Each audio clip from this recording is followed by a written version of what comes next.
smart Dang, we need man. a vacuum under there. The shadow knows.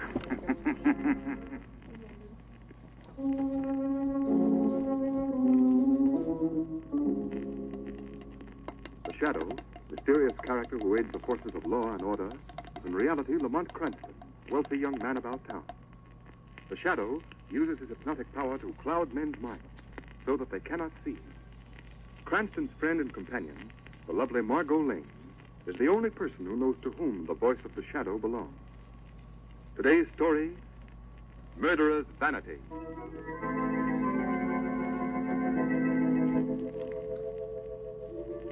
And we may say of this woman that she is not dead.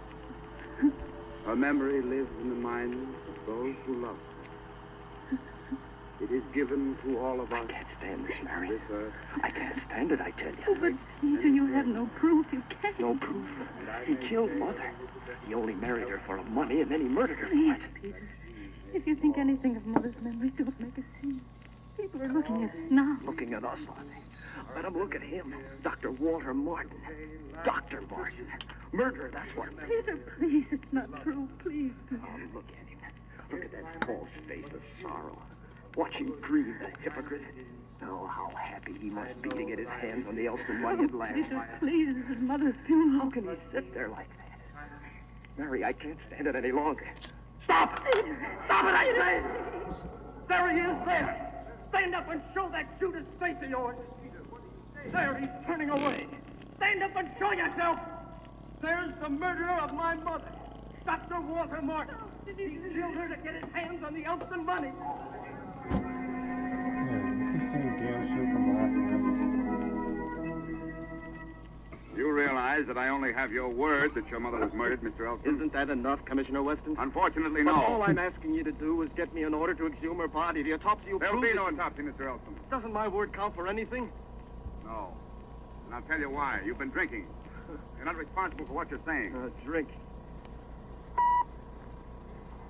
The Johnson Wax Program with Fibber McGee and Molly.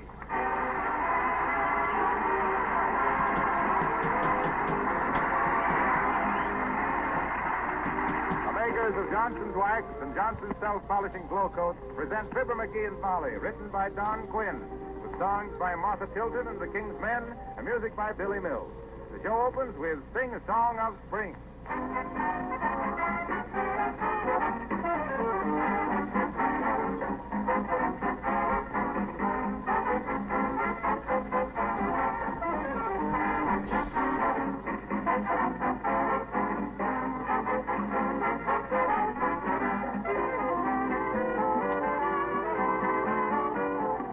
Fibber and Molly will be here in just a moment.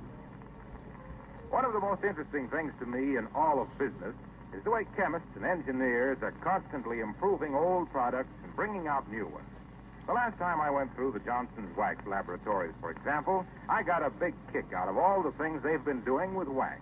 Now, you know the regular Johnson products we talk about on this program. Genuine Johnson's Wax for floors, Johnson's Self-Polishing Glow Coat for linoleum, Johnson's Car New Auto Polish, and the new cream wax for furniture. But that's not the half of it. The makers of Johnson's Wax have created a great many other wax polishes for special use. And now they've made a new kind of paint that's got wax in it. They call it Johnson's Wax Enamel. I can tell you it gives the most beautiful enamel finish I've ever seen. And it's longer wearing and easier to clean, too, because of the wax in it. Dealers are now offering Johnson's Wax Enamel in 19 stunning colors. Why not ask your dealer if he carries it?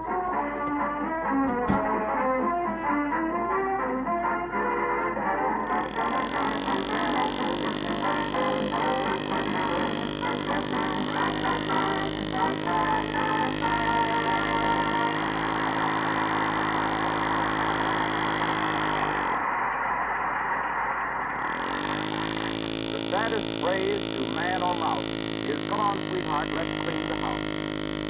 And here at number 79, where life till now is smooth as fine, comes labor, tough and acrobatic, like hauling junk down from the attic. Wives wallow in it, men think it's folly. Like these two, Fibber McGee and Molly.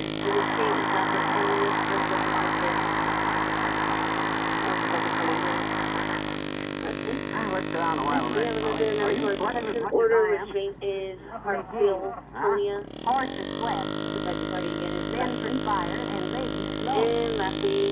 Okay, so I'm a horse. I'm a pack horse.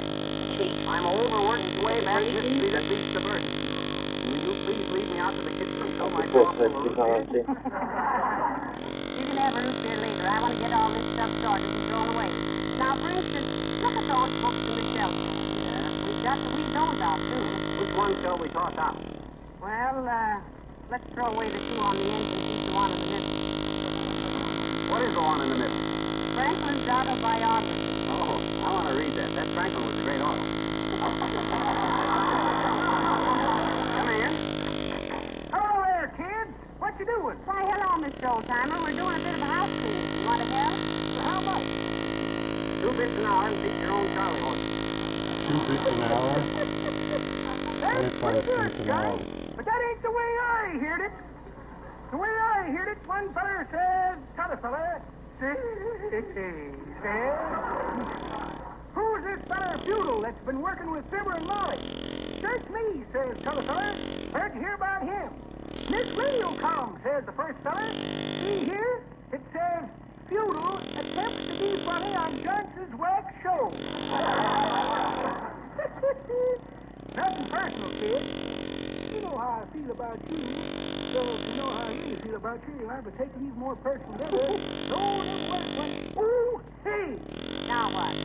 Johnny, telegram for you. Oh. Here, Johnny, sign here. Oh, thanks, Clamor. Now, how much of a tip do you usually get?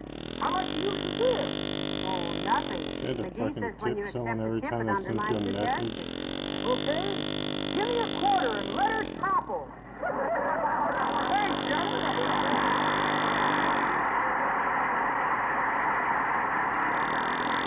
Well, who's the wire from, McGee? I'll see. Just to be fair, Hey, it's from I'd my like to brother, drive it Alexander. Van? Yeah. Why, you haven't heard from him in a long time. No. What's he say? Says arrived okay in San Francisco. Tough trip. Tired but happy. What's he mean, tough trip? Oh, he lost an election bet and had to push a peanut with his nose from New York to San Francisco. Heavenly days. Well, he still made pretty good time, didn't he? Oh, I don't know. He bet against McKinley. Well, let's get busy, McGee. The sooner we get to work, the sooner we'll get through. Yes, and the sooner we didn't start this in the first place, the quicker I'd be much happier right now. If I'd ever realized what you got there. Never you mind. Well, what you blushing about? What you reading? Well, if you must know, it's some old love letters. You mean you've been keeping them things? Sure. You can't get me for a breach of promise now. Here. Smell 'em, McGee. What do you mean, smell 'em? Did I write that bad? Now, don't be silly. I've been keeping 'em in sachet. All right, you can sashay right back up to the attic with it. I don't want them things laying around. Well, I promise you, dear, as soon as I read them through once more, they'll be burnt up. So will I. Ah, this is a beautiful one. It says, No, please, Molly. Now, not out loud. Somebody might be listening. well, if they aren't, we'll hear from Racine. But listen, this says, my precious blue-eyed butterfly. My precious blue-eyed butterfly, spread your lovely golden wings and fly away with me tonight to a movie. I sure took that flight of fancy into a tailspin, didn't I? You certainly did. Well, maybe my letters weren't so hot, but I had to do something to beat that other guy's time. You mean Otis Cadwallader? Yeah. Otis X. Cadwallader. What do you mean, ex-Cadwallader? You know what I mean. He knew you were crazy about Francis X. Bushman, so he put an X in his name, too. Well, I think it was pretty devoted of him to change his name for me. I done better than that. I changed your name for me. Well, anyway, Oh, McGee. Listen to this. I won't listen. All right. Heavenly days. This is... What's it say? I guess I kind of got a morbid curiosity about them. When a guy realizes what a drip he's been, it's too late to fix the faucet.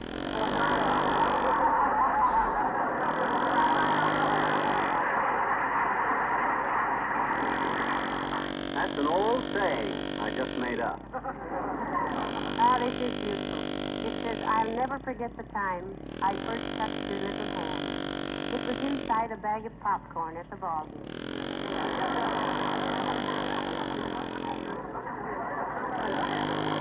That's disgusting. Mooning over, touching the gal's greasy little mitt and a big bag of salty popcorn. Wait till you hear some of the others. I don't want to hear any more. Are we going to get this house cleaned out or aren't we? Oh, there's no hurry, dearie. I'm having fun. Oh, I'm not. And if you persist in reading that tripe, I'm gonna... You're going to what? I'm gonna lock myself away somewhere so I won't hear you. Well, go ahead. Well, I will. Where? Right in here.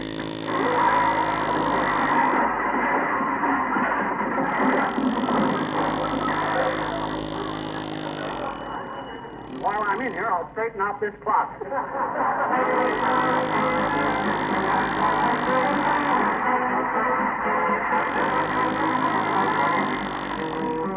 The King's Men sing Little Brown Jug.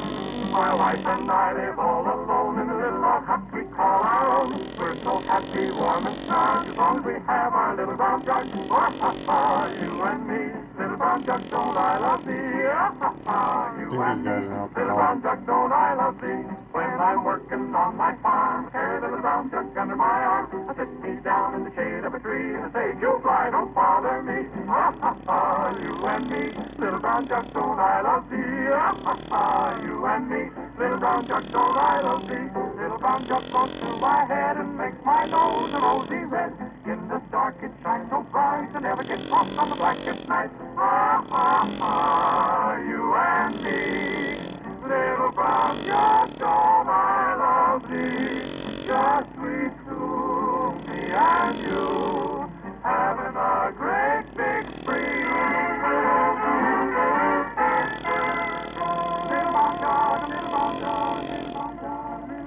My wife and she are as happy as a bird. We get along fine with a little brown jug. I beat her, she beats me. We love each other tenderly. Oh, oh, you and me, little brown jug, don't I love thee? In the winter time you warm my soul.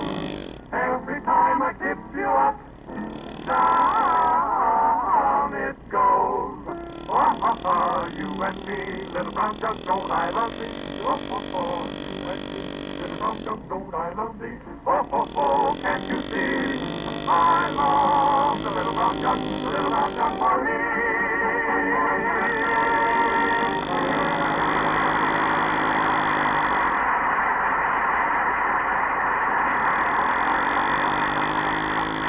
Hey, Molly, I'm thirsty. Can I have some root beer now? Later, McGee, later.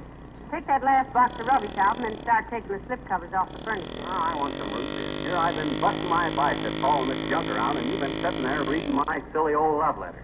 Well, they're not silly. They're beautiful. Listen, darling, when I hold you in my arms, even the nightingale hushes his song to listen to the music in my heart. Yeah. The moon? Hello, folks, how's everything? Why, hello, Mr. Wilcox. Well, what are you looking so grumpy about, pal? Well, he's annoyed with me, Mr. Wilcox. Just because I found some of my old love letters in the attic and I've been reading them. Well, Dad, rather ain't that enough to be annoyed about? Stuff a guy writes in his flaming youth makes him sound like a clinker at my age.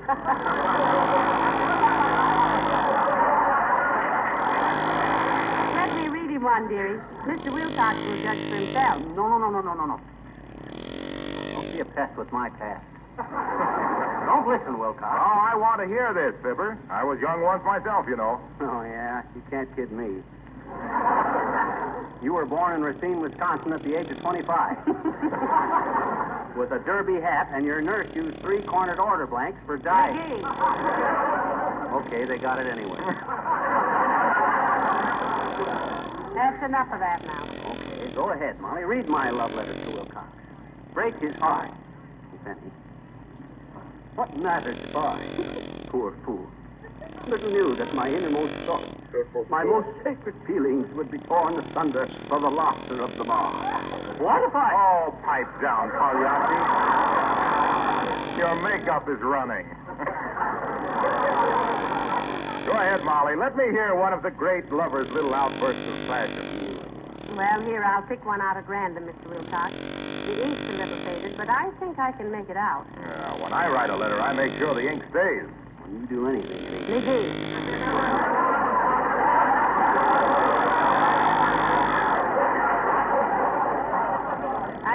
Mr. Wilcox? Go ahead. Quote the stupid to me, Cupid. Well, this one says, Dear Moonbeam. Moonbeam. Yes. Dear Moonbeam, I could not sleep last night for thinking of your sweet face. I didn't like that stuff.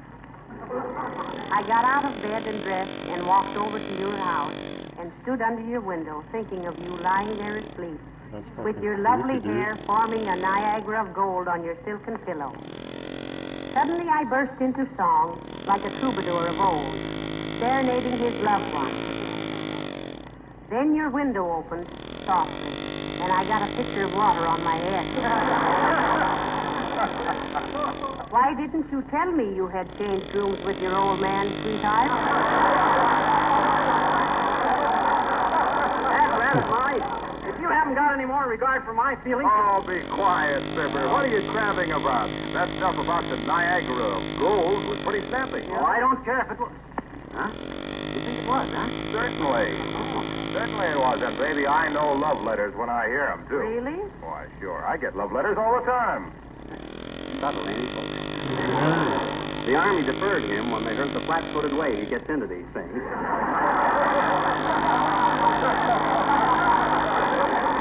ahead, Wilcox. Well, listen to this. It's from a lady in St. Louis. Dear Mr. Wilcox, you've brought joy and happiness into the lives of us housewives. Learning about Johnson's self-polishing glow coat has given us time for movies and beauty parlors and bridge parties. We love you for showing us how to protect our linoleum against wear and tear with none of the old-fashioned scrubbing and rubbing and buffing. Oh. The work that used to take us hours, we can now do in 20 minutes or less. So with love to you and Johnson's self-polishing glow coat, I am sending you a little token of affection. Wear it always next to your heart. Devotedly yours, Mrs. Well, never mind her name. Now, that's a love letter that is a love letter. Oh, what did she send you, Mr. Wilcox? A lock of her hair? No, this. A tiny little corner of her linoleum.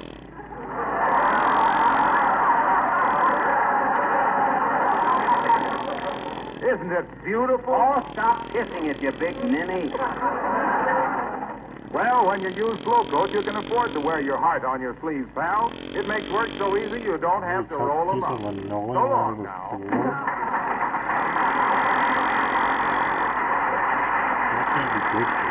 My. Mr. Wilcox never loses his enthusiasm, does he? The only way Wilcox could lose his enthusiasm is for somebody to lose Wilcox. If anybody'd make me a decent... Oh, McGee, now we gotta get busy. Did you get all that junk carried out? Yes, I did. While you were daydreaming over them slushy little missiles of mine. No, you don't mean missiles. You mean missive. Do not. Missive means big, oversized. That's massive. I thought a massive was the guy that gave you a massage. Nah, that's a masseur. Masseur is Mister in French. That's Monsieur. Well, then what's a missile? A missile is something you throw. That's what I say. Throw them letters out. I ain't going to stand around here and have everybody snickering at me. I'm just... McGee, Huh? calm yourself and call the junk man to haul away that rubbish. Okay, give me the phone. Here. Thanks. Hello, operator. Give me the whistle of this junkyard at 14th and... Oh, is that too much? Every year's the same thing. How's every little thing, Mert? What's name, Mert? Your little brother. Say what? Cut off his feet. Oh, McGee, how awful. Oh, it was nothing. Her kid brother wanted to build a fire without matches at the Boy Scout show. It was quite a feat, but they didn't have time for it. What's name, Mert? Oh, I'll call him later. Yeah, so long. Huh? What's name, Mert? Your little sister. She's what? McGee, please, not another. Oh. Okay. Tell me next week, Mert. Can't get the junk man on the phone, Molly. Why not? The junk man cut the wire down. What for? Junk.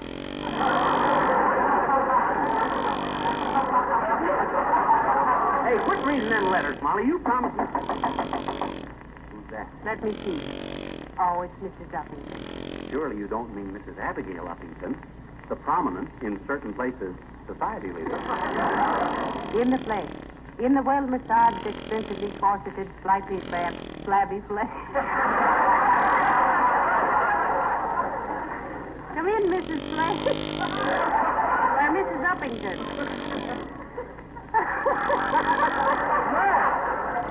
How do you do, Mrs. Uppington. Miley, this is so You hear that? How do you do, Mr. McGee? I And can't Miss stop McGee. laughing on live What cosmic upheaval has lured you out of your perfumed bower? Oh, it's Peter. Peter is lost. Oh, heavenly days, your Pekingese? Yes, my darling little Peter. My baby. Oh, I'm so upset, really. Oh, well, calm yourself, Uppy. Where was the little perp twerp seen last? And how was she dressed, Abigail? She was last seen down the middle of the block, and she had on her best rhinestone collar, her Saks Fifth Avenue sweater, and her little eye Miller booties. Don't that make you sick, Molly? I mean, to think of Fifi being lost. Yes, and better dressed than I am, too. Now, please, my dear, no levity. I am horribly perturbed. Why don't you advertise for her, Uppy? Oh, it wouldn't do the slightest good, Miss McGee. Fifi can't read. Well, have you searched the neighborhood, Abigail? Oh, yes, my butler Witherspoon spent the entire afternoon searching for her, going round and round the block calling Fifi, Fifi, Fifi. With what result? With the result that he was soundly trounced by a brutal truck driver at whom he happened to be looking when he last called Fifi. Well, don't worry about her, Abigail. She probably eloped with some traveling Airedale. Don't be ridiculous, Mr. McGee. Fifi would have nothing to do with other dogs. Why, she was almost as human as I. Well, now that golden opportunity has slipped past, let's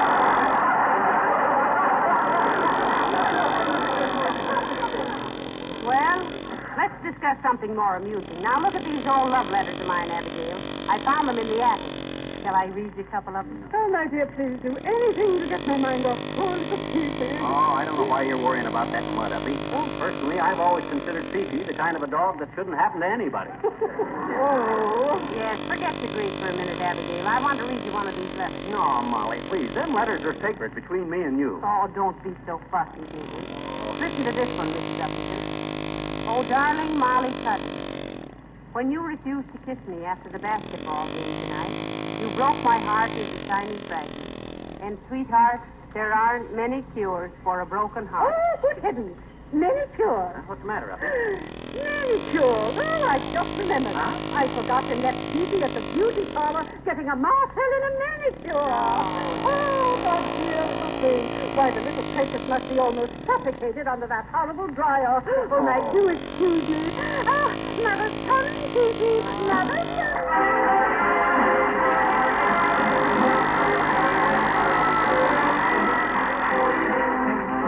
Father Tilton sings Bayou, Bayou. Bayou, Bayou, the Louisiana lullaby. It's sweet and low. You sing it as you rock a Bayou, Bayou, the Louisiana lullaby. It's blue, I know. It makes the weeping willow cry. Each night by the light of the moonbeam, I can hear it calling softly. It seems to whisper, come back with your June dream. Southland's waiting. Dixie wants me. Bayou, Bayou, I wish I hadn't said goodbye. I love it so, the Louisiana lullaby.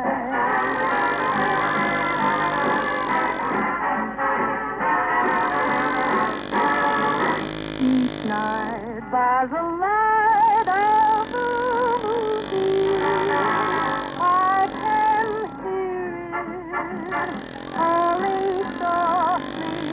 Southland's calling, Dixie's waiting. Bayou, Bayou, I wish I hadn't said goodbye. I love it so. It's the Louisiana lullaby. Bayou.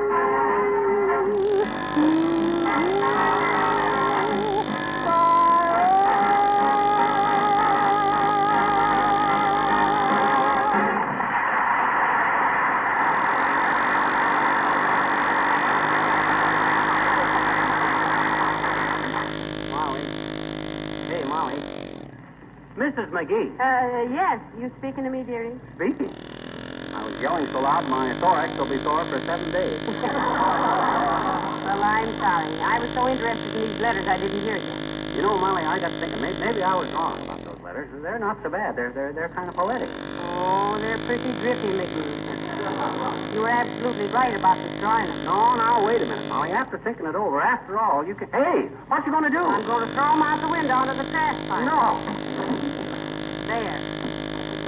Oh, gee, Molly, I don't think you should have done that. Well, you were the one that wanted me to throw them out. Yeah, but after thinking it over and hearing you read them, I know what... Come in. Oh, hello there, folks. I do hope I'm not intruding. Hi, Wimple, old man. Of course you're not intruding, Mr. Wimple. We were just cleaning out some old rubbish. Old love letters and things. Oh, I could imagine a man writing a love letter to you, Mrs. McGee. But my wife, she'd never stand for such nonsense. Ah, come, Mr. Wimple. Every woman has a streak of sentiment down in her heart someplace. Not if she hasn't got a heart down in her someplace. Your bitter half sounds like a pretty chilly character, Wimple. Oh, she's really a wonderful woman, Mr. McGee. And she's a great help to me when I'm writing verses for greeting cards. She is, really. Yes, indeedy.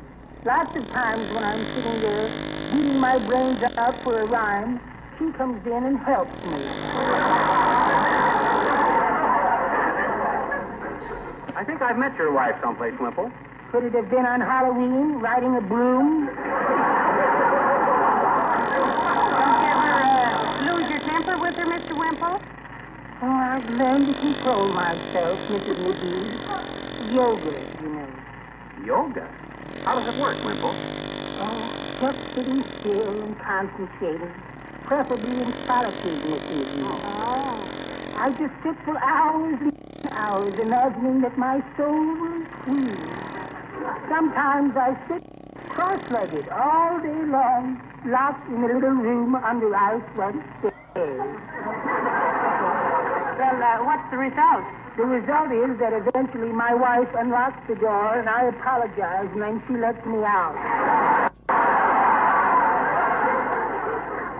Well, goodbye now. Don't come over to our house sometime. You'd hate it. Don't come over sometime.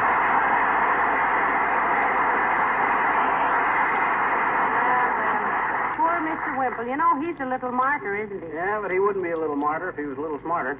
Hey, Molly, can I have some root beer now? Oh, wait a few minutes, dearie. Let's finish our work first. Now, let's see. If you'll take the rugs out and beat them. Oh, dear. Come in. How do you do? Is Moonbeam here? Who, Bud? Moonbeam, otherwise known as Gorgeous Girl, my Peoria Prairie Flower, Sugar Bun, and Gypsy Sweetheart. What on earth is this man... Oh, those letters. You mean even he knows about them letters of mine? Ah, you must be the captain of the Dreamboat. Alias Tootsie. Alias A Million Kisses from You Know and Desperate. Allow me, Tootsie, to return your letters. And where did you get these letters, sir? Madam, I assure you that I have committed no offense against the postal regulations. I am not a mailbox marauder by nature. I was examining the house next door with a view towards renting it. And passing by your window, I was suddenly struck on the fedora by an avalanche of Billy Doo. And if Billy should do it again, I should be tempted to cram them down his sentimental gullet. Here, Dreamboat. Good day, Moonbeam.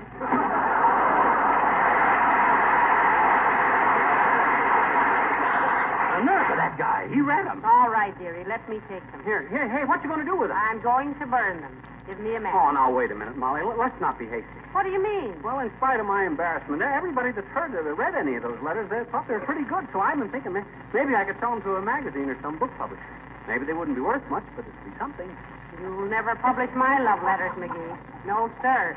I promised I'd burn them up, and I'm going to. Oh, Molly, please, don't do that. You haven't got any right to. Oh, yes, I have, dearie. They were mine. Well, I wrote them, didn't I? No.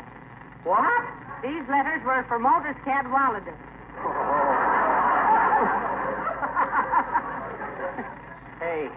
Hey, Moonbeam. Yes, Dreamboat. Can I have some root beer now?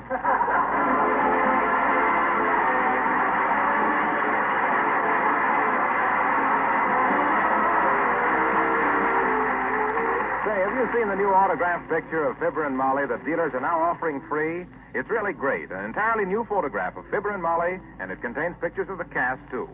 How can you get one of these pictures for yourself? Listen. All you have to do is buy Johnson's Wax, Johnson's Glow Coat, or any Johnson's Wax polish in pint or pound size or larger.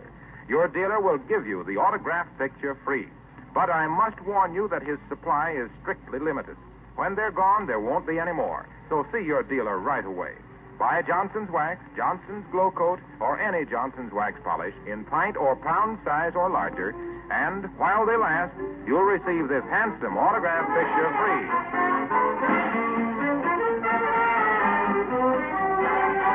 I'm sure glad you threw them letters out, Molly. You don't feel any bad effects from them, do you? You mean, do I feel like crying? No, I mean, did you catch cold? You know, wading through all that slush? Now, McGee, you're just jealous of Otis Cadwallader. You know, he was a very nice boy and a wonderful dancer. Oh, sure, he was a wonderful dancer. He had to learn to dance. Why did he? The fellas down at the pool room gave him the hot foot so often. McGee. Good night. Good night, all.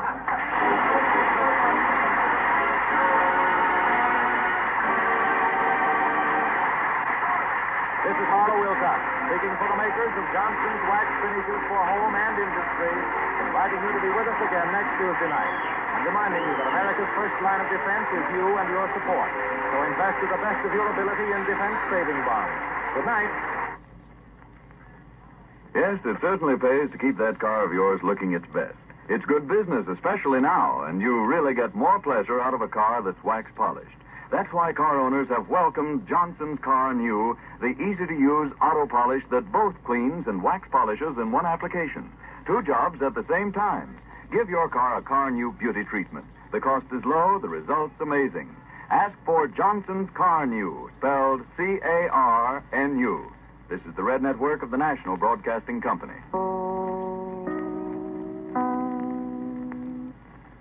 This is Chicago, WMAQ.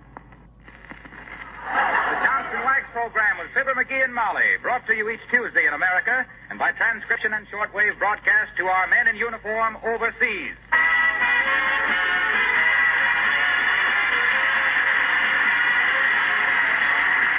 Makers of Johnson's Wax and Johnson's Self-Polishing Glow Coat present Fibber, McGee, and Molly, written by Don Quinn, with songs by the King's Men and music by Billy Mills Orchestra. The show opens with a Shine on Your Shoes.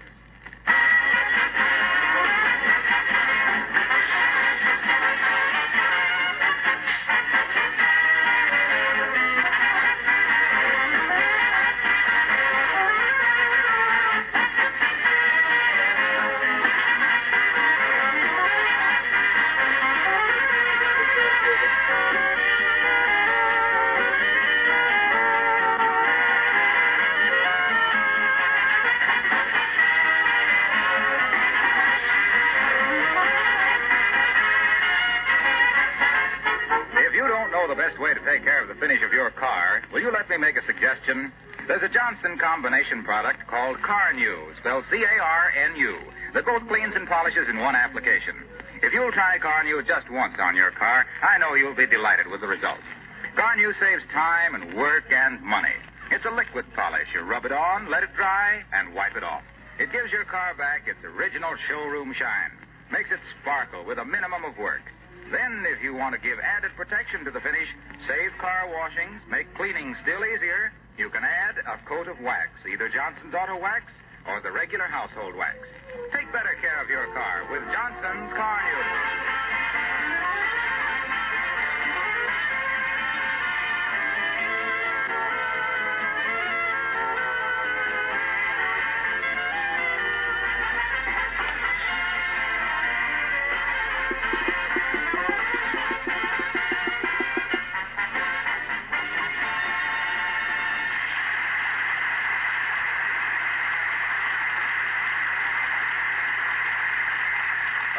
Espionage has come to Wistful Vista. At least Fibber McGee thinks so. Every place he goes, there's a small, dark man with a semi-concealed camera taking pictures of this and that. And here at 79 Wistful Vista, discussing his suspicions, we find Fibber McGee and Molly.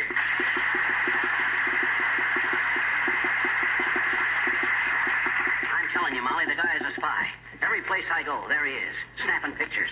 Click, click, click, all day long with that little camera. Well, where, for instance? Outside the Elks Club, and down by the bridge, and near the railroad station, the powerhouse, and every place. Well, I don't know, McGee. Somehow I can't think of the Elks Club as a military objective. Though it might be classified as an ammunition dump. What you mean?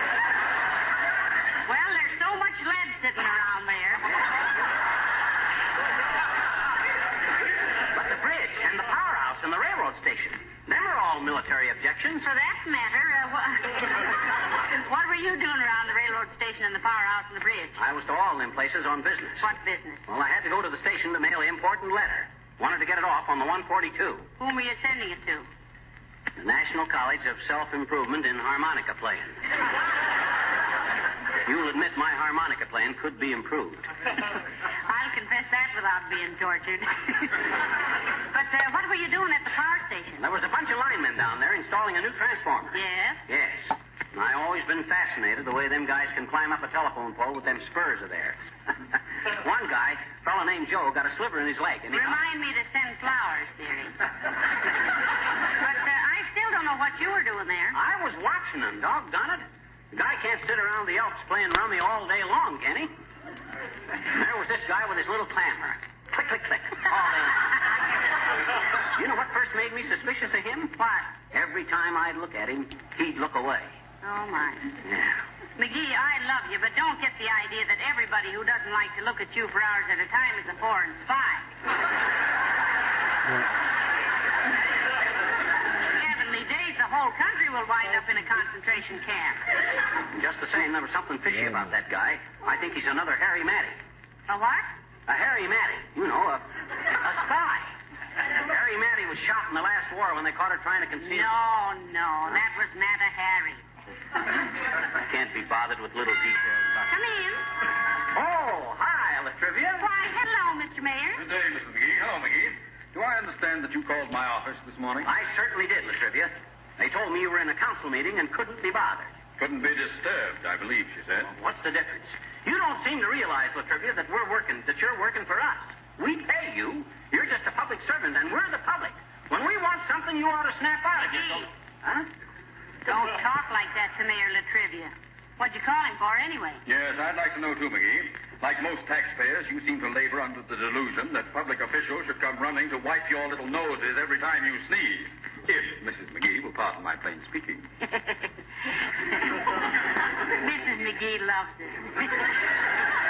Look, Latrivia, I wanted to report a suspicious-looking guy that's hanging around town. McGee, if we arrested every odd-looking man in this town, Wistful Vista would soon be known as the deserted village.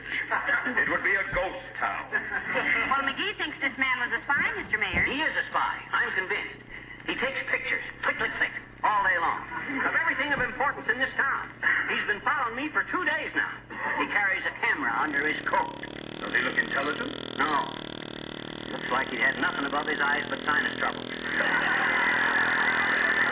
that don't mean that... I'm inclined to take it lightly myself, Mr. Latrivia, but maybe it would be better to investigate. Very well, I'll have him picked up for questioning. Do you wish to sign a complaint? Sure I do. Oh, well then if you were wrong, dearie, there'd be nothing against you but a charge of false arrest, malicious prosecution, and invasion of private rights. That's all. You might get out of it for as little as $100,000 in damages. Why don't I keep my big mouth shut? Forget picking him up, Latrivia. I'll get the goods on him myself. He thinks he's trailing me, well, I'll trail him. Well, what fun. Can I play too? And if we all join hands, we can keep better track of each other. Well, if that's all you wanted, McGee, I'd better be running along. Wait a minute. Look out the window, McGee. Huh? Why? Under that big tree across the street. Is that the man? You mean the one looking this way with his hat pulled down over his eyes? That's him. That's the guy. What's he doing? Looks like he's focusing a camera on your front door, McGee. If they come out good, I'll take a dozen. This is no time for joking, Molly. Look, Latrivia, you walk down the street and we'll see if he follows you. Me? Oh.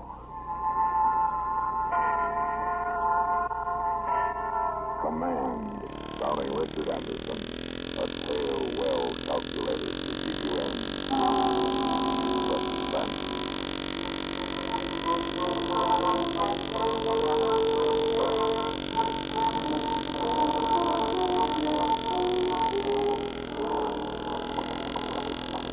Sergeant Riddles, Yes, Sergeant. This is Lieutenant Coher back with the patrol. Yes, I see. And hold the column. Yes, sir.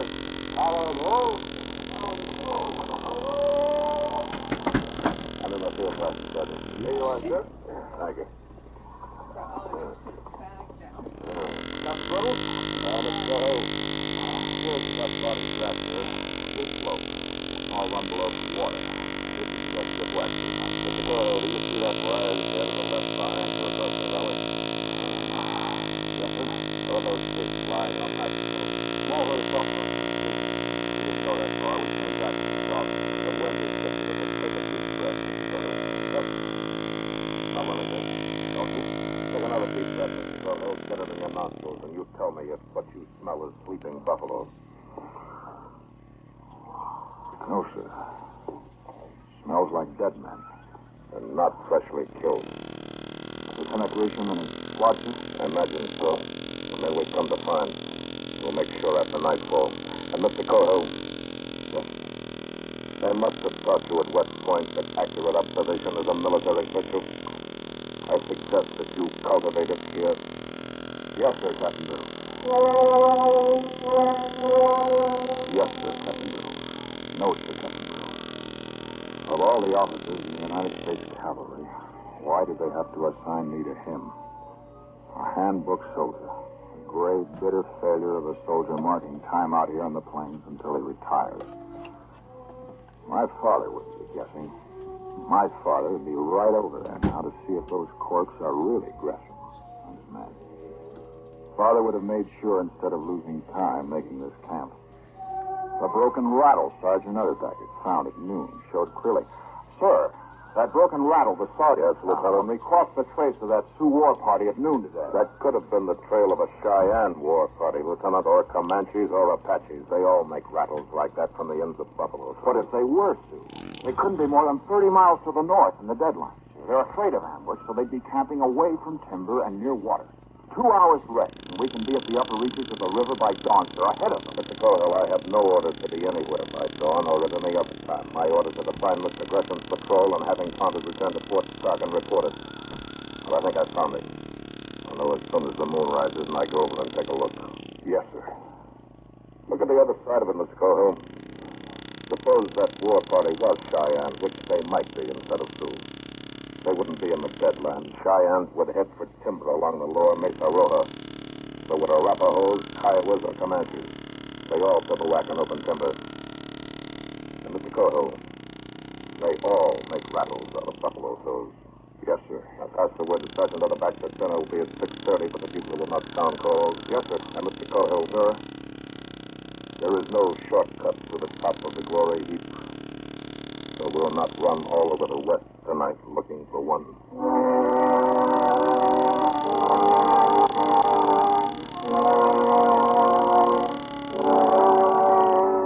If death in battle is a soldier's path to glory, Mr. Gresham and his patrol had found a shortcut. Yet what we looked upon that night was not glorious. 10 bodies, stripped naked, pin-cushioned to the prairie with arrows, their feet and their right hands hacked off. They sold their lives dearly. The empty cartridge cases said that. At least they respected them as fighting men. How's that, Sergeant? Every one of them skinned bald-headed so he can cross the shadow waters without trouble. And whoever did it don't want to fight them again. Why? Hands cut off, that's why. They crippled them in case they meet in hereafter. Sergeant. Yes, Captain?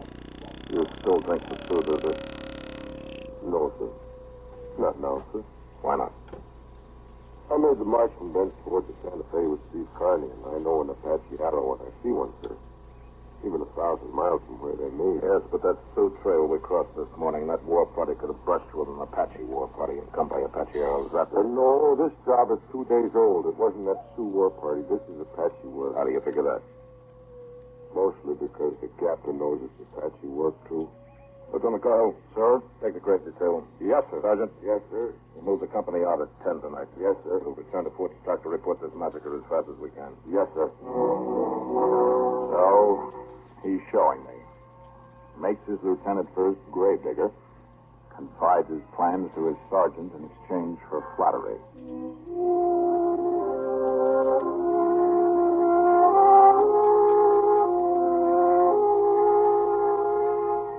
A grave doesn't take long to dig in the soft, black earth of the plains.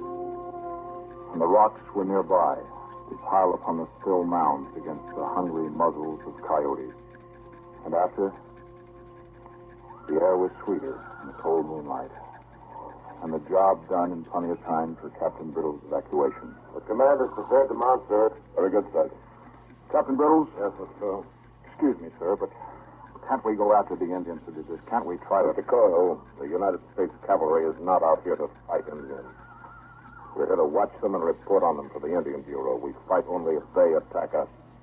I refer you to the standing orders of the Department of the Platte. They are most explicit on this point. Yes, sir, I know, sir, but Mr. Grissom was a How do you know that, Lieutenant? Well, I don't know for sure. Of course you don't. But he's dead. And his command, dead and mutilated. We ought to... Rather what, Lieutenant? Avenge him? You disabuse yourself of your classroom drama, Mr. Cohill. Out here we obey orders. Sergeant. Yes, sir. Pass the word of mount. Yes, sir. Up, guys. Yes. Pass the word, mount. Pass the word, mount. Pass the word, mount.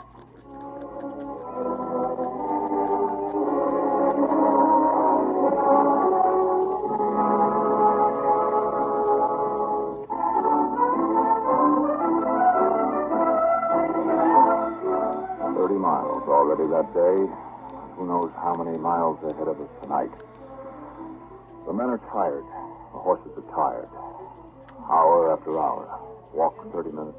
Trot 5 minutes. Dismount and lead 10 minutes. Unbit and graze 15 minutes every hour. Hour after hour. Got a chaw eating tobacco, Mitten off. Ain't got much. Give me a loan or something. You can get some more at the fort tomorrow. Or you just gonna die, wait till you die. Why don't you ever have any of your own? Don't approve of chawing tobacco. Shoot the tree down. Well, Ma don't, that is. Say. God reminded, Gettysburg wasn't like this.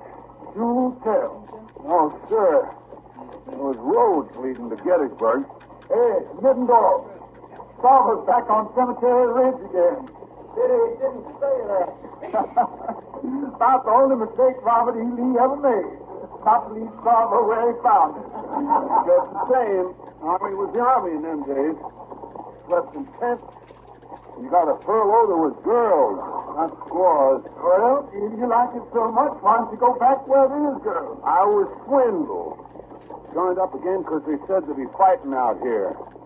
Only fighting I seen west of Missouri is on Saturday nights in the barracks. Ain't like the old Army. I remember a girl in Richmond, the time I was at Grant when we took Richmond. Prettiest little Virginia creature you ever... Not a bag. Yes, sir. I'd like to ask you a question. Yes, sir. How did you know the captain thought they were Apaches that killed Mr. Gresham's detail? I've been his first sergeant for a long time. You get to know. I see. Sergeant, do I get to know? Well, this is a different kind of service out here, sir.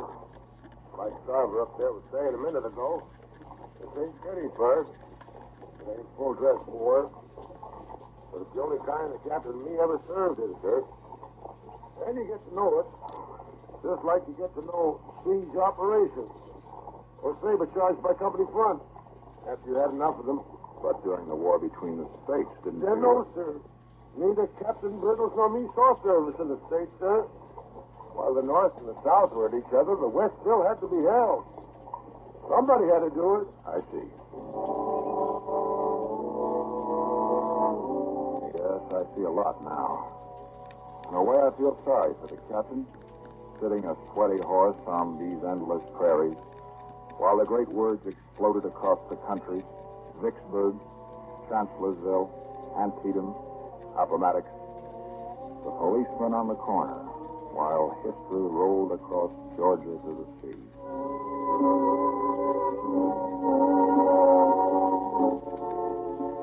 5 hours on the way now. Less than 3 hours till dawn.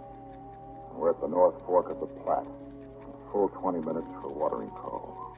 Some of the men lie sleeping where they've dismounted. Others huddle together in the moon shadow of the high bank. She's quietly talking there like a bound boy at a husker. What'd you do then? Well, nothing to do except join the army. Any of you boys ever ate a lobster? Not me. I ain't never seen one. When I was in the breastworks in front of Vicksburg, I had a catfish. Didn't like it. I sure put away I lobster think right catfish now. and lobster are very similar. Fish out of the lobster pot and into the cooking pot. Alive? Sure. That's the only way to cook a lobster. Sure wish I was back in Wisconsin. If he's back in the state of Maine, he'd be hanging away for buffalo. True word was never spoken. Some people ain't never satisfied. I ain't never satisfied for a fact. That's how you get someplace in this world, never be satisfied. Sure got you a long way, didn't it? All right, men, fall in. Looks like you can plan on getting even further, Fowler. The captain's getting fidgety again. Oh, well. Another day, another dollar. Prepare to mount, pass the word. Prepare to mount, pass the word. Mount, mount. Loud step forward. Loud step forward. Loud step forward. March, you. He's heading north. How's that, Sergeant? North.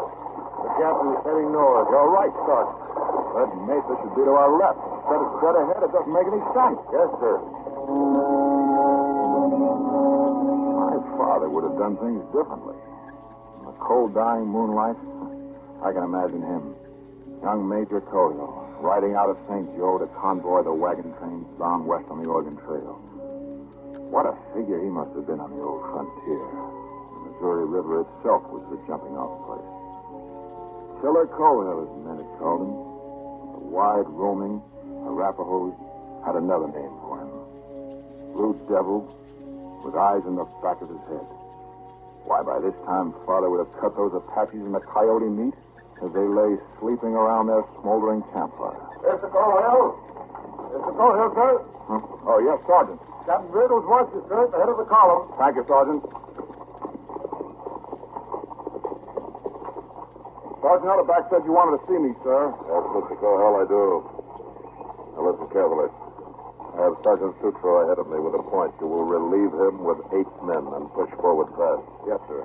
You recall the ford across the Red Mesa Wash? Yes, sir. We crossed it yesterday. Exactly.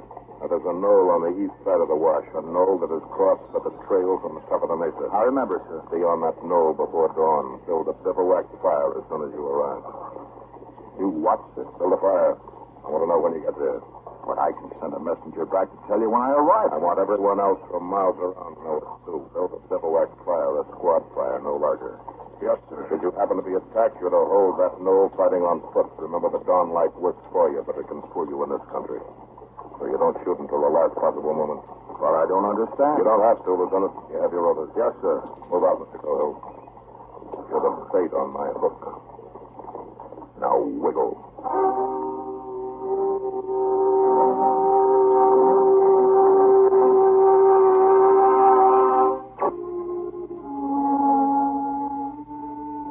Red Mesa was there only because the stars stopped where it stood.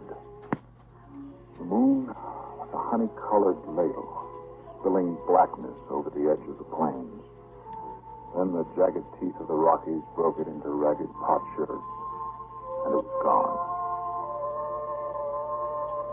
It was dark, black dark, cold dark.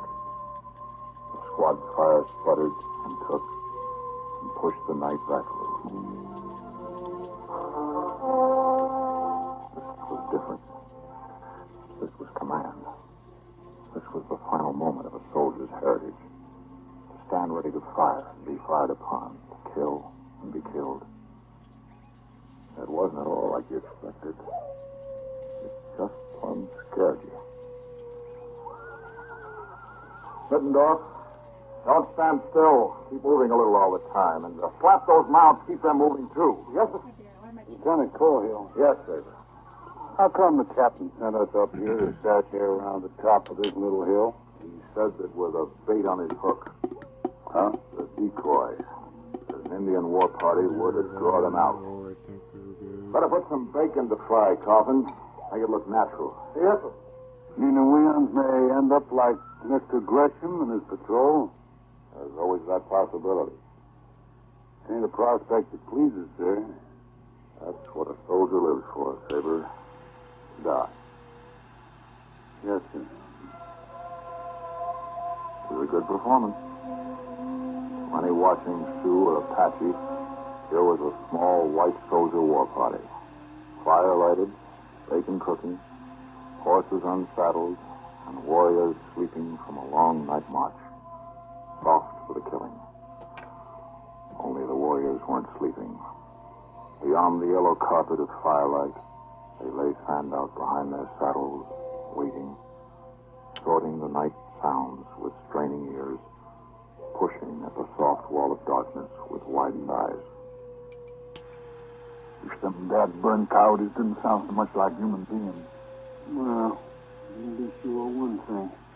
No Indian is running around in the middle of the night yelling like a coyote. Yeah, but it sure makes me nervous. Sound like hootie owls back home in Maine. What's that? Behind you. Don't get in the fret, boys. It's only me. Oh, General Grant. He's a pair. You're lucky I didn't put a bullet through you. No, you wouldn't do that. Lieutenant said not to fire until commanded. Any of you fellas ever ate Indian pudding? No. I had sweet potato pudding when I was with Sherman in Atlanta, but I didn't like it much. Wish it was Napoleon at Waterloo. It's made of cornmeal and molasses. What? Indian pudding. Oh. Seen any savages yet? No, and don't expect to. Yet. Why? There ain't an Indian west of the Missouri will come out and fight at night if he can help it. So what are we worrying about? Who's worrying? Not me. No. Then you can start worrying. Huh? Listen to them birds. Dawn's coming. You can make out the mesa plainer. Sure would like me some Indian pudding for breakfast. Slowly, the light came. First, you could see the outline of the mesa. And down below, the silver of the water in the wash, and the shapes of the men. And out across the plain, the feathers of mist in the draws. If it was to come, it would come now. Arrows. We're shooting arrows. What'd you expect, the Indians? Hold your fire, man. What was that? Hit one of the horses. Here they come. My leg. Hold your fire. Now hold it. Fire!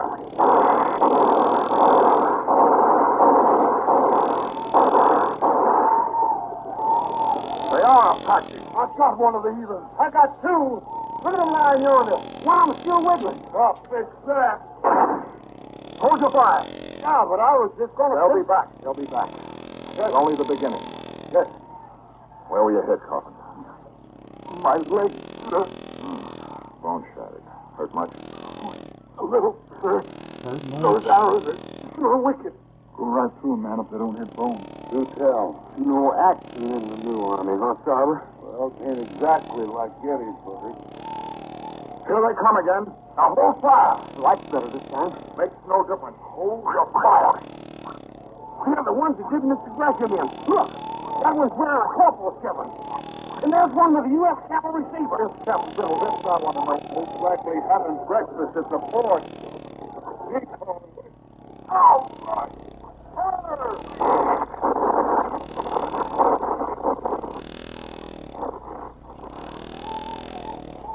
Well, let's just give over Captain. They'll be back. No, they won't. There's Captain Biddles now. Attacking from the flank. He's stopping. Captain Biddle's got him on the roof. Pull this carnage arrow out of me. Down below the knoll, the remains of the Apaches were streaking for the open plains, with Captain Biddle's men overtaking them, cutting them down with thirsty sabers and pistoling the ponies as they ran. And then it was quiet. And not an Indian or his pony was left alive.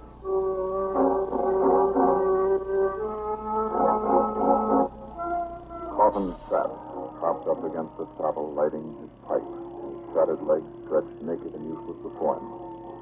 Saddle lay where he had fallen, eyes closed, face blue, his hands around the shaft sunk deep in the left side below the ribs. The feathered tips waving idly, the deep, shallow breath. Can't we do something for him, sir?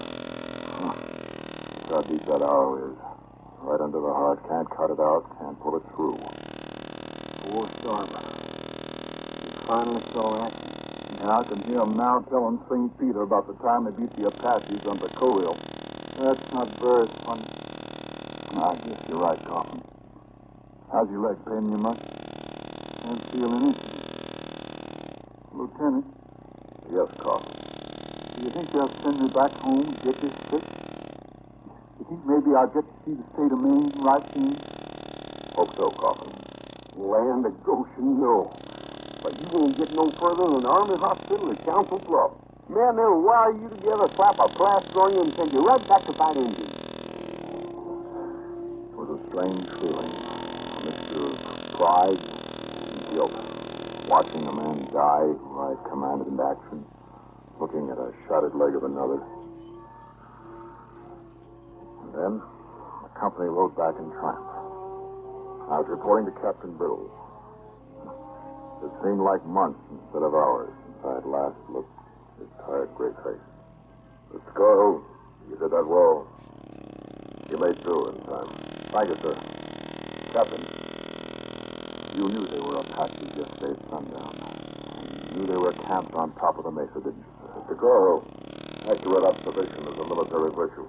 Had you pushed forward at that slope yesterday afternoon, you would have found Mr. Gresham, not Sleeping Buffalo. Had your eyes been sharp, you'd have found this between the slope and last night's bivouac. An Apache headband, bright and bloodstained. Had you been a plainsman and suspected Apaches, you'd have looked at once with smoke at sundown from the highest ground. In this case, Red Mesa, you had me fooled, sir. I even... The fact that, Lieutenant, for the record, my patrol temporarily bivouacked at dawn today came under a sudden enemy attack.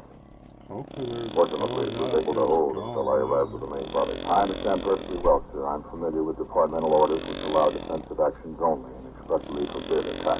And yet they are in direct violation of cavalry tactics, where cavalry is extremely weak on the defensive and can only defend well by attacking. I believe that also is taught at West Point. Captain, I'm terribly sorry for my... Mr. Cohill, never apologize.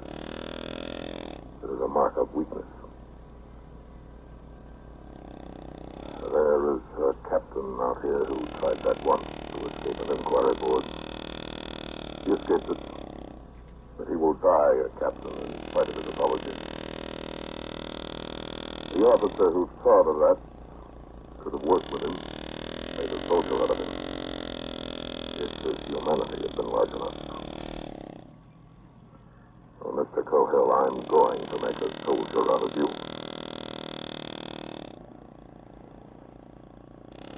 You may present my respects to General Cohill when you next write your father.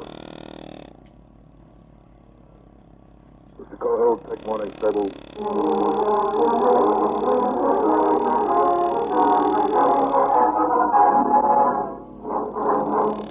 Suspense.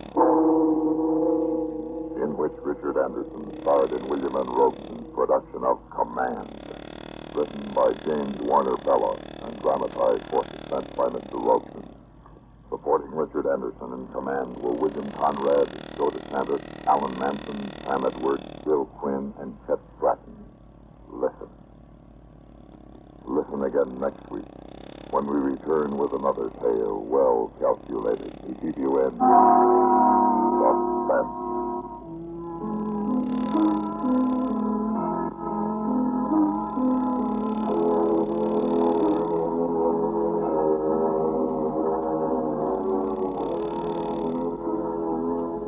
Get the complete news first on the CBS Radio Network.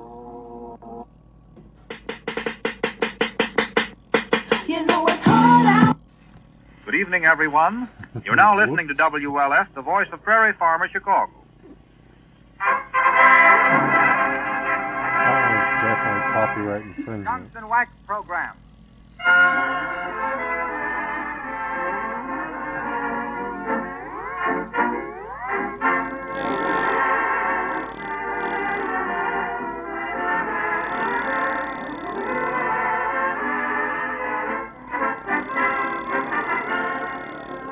Good evening, everyone.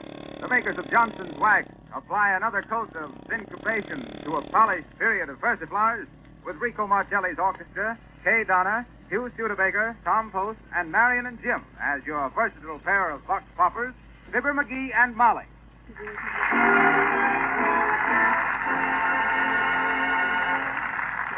Tonight, Fibber and Molly are playing a return engagement for the Wistful Vista radio station, so and they're right taking a ahead. microphone down on the Dad street told me to to turn interview it up, passers so I by. got loud as shit. Get a new one of these. Go ahead, McGee. Okay. It's gonna be better. It's gonna be a... Greetings, friends All of the right. ether waves.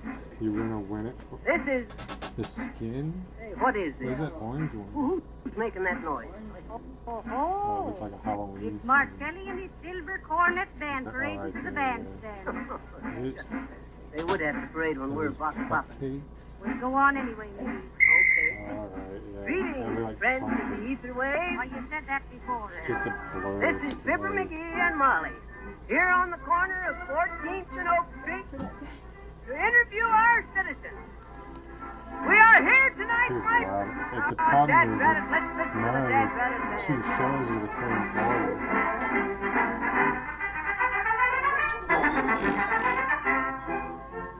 If you want to have an attractive home, you must first of all look to your floor. And please keep in mind that Johnson's Glow Coat will give your floors and linoleum a beautiful gleaming polish in a few minutes' time without any work of rubbing or buffing. There's no finer floor polish made than this easy-to-use, no rubbing polish, Johnson's Glow Coat.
That was Mark Kelly and his silver cornet band drowning me out as I was trying to... Rabbit, who's that ringing that bell, Molly? Oh, it's just the Santa Claus on the corner there, McGee. Oh. Well, I can see he's going to be a big help to this broadcast. Oh, forget it, McGee. Oh, look, here comes Silly Watson. He'll answer some questions. Oh, Silly. Hey, Sil, come on over here, Mike. How do, Miss McGee? How do, Miss McGee? What y'all doing with that thing? There's a microphone, Silly. What y'all doing with that little microphone there? That thing. We're interviewing folks, Silly, and you're the first. Don't mind answering a few questions, will you, Sil? About what? Shucks, what's the difference? Greetings, friends of the ether waves. Here we are with the portable microphone down here onto the busy intersection of 14th and Oak Streets here in Wistful Vista. I'll hold the microphone so you can hear the roar of the traffic. Listen. Yes, that's it. You hear that, folks? Admiral Byrd just passed by. Start interviewing McGee. And here, folks, is our first interview. Mr. Sylvius Watson. You start, folks. What is your name, me boy? Go on, man. You don't know me.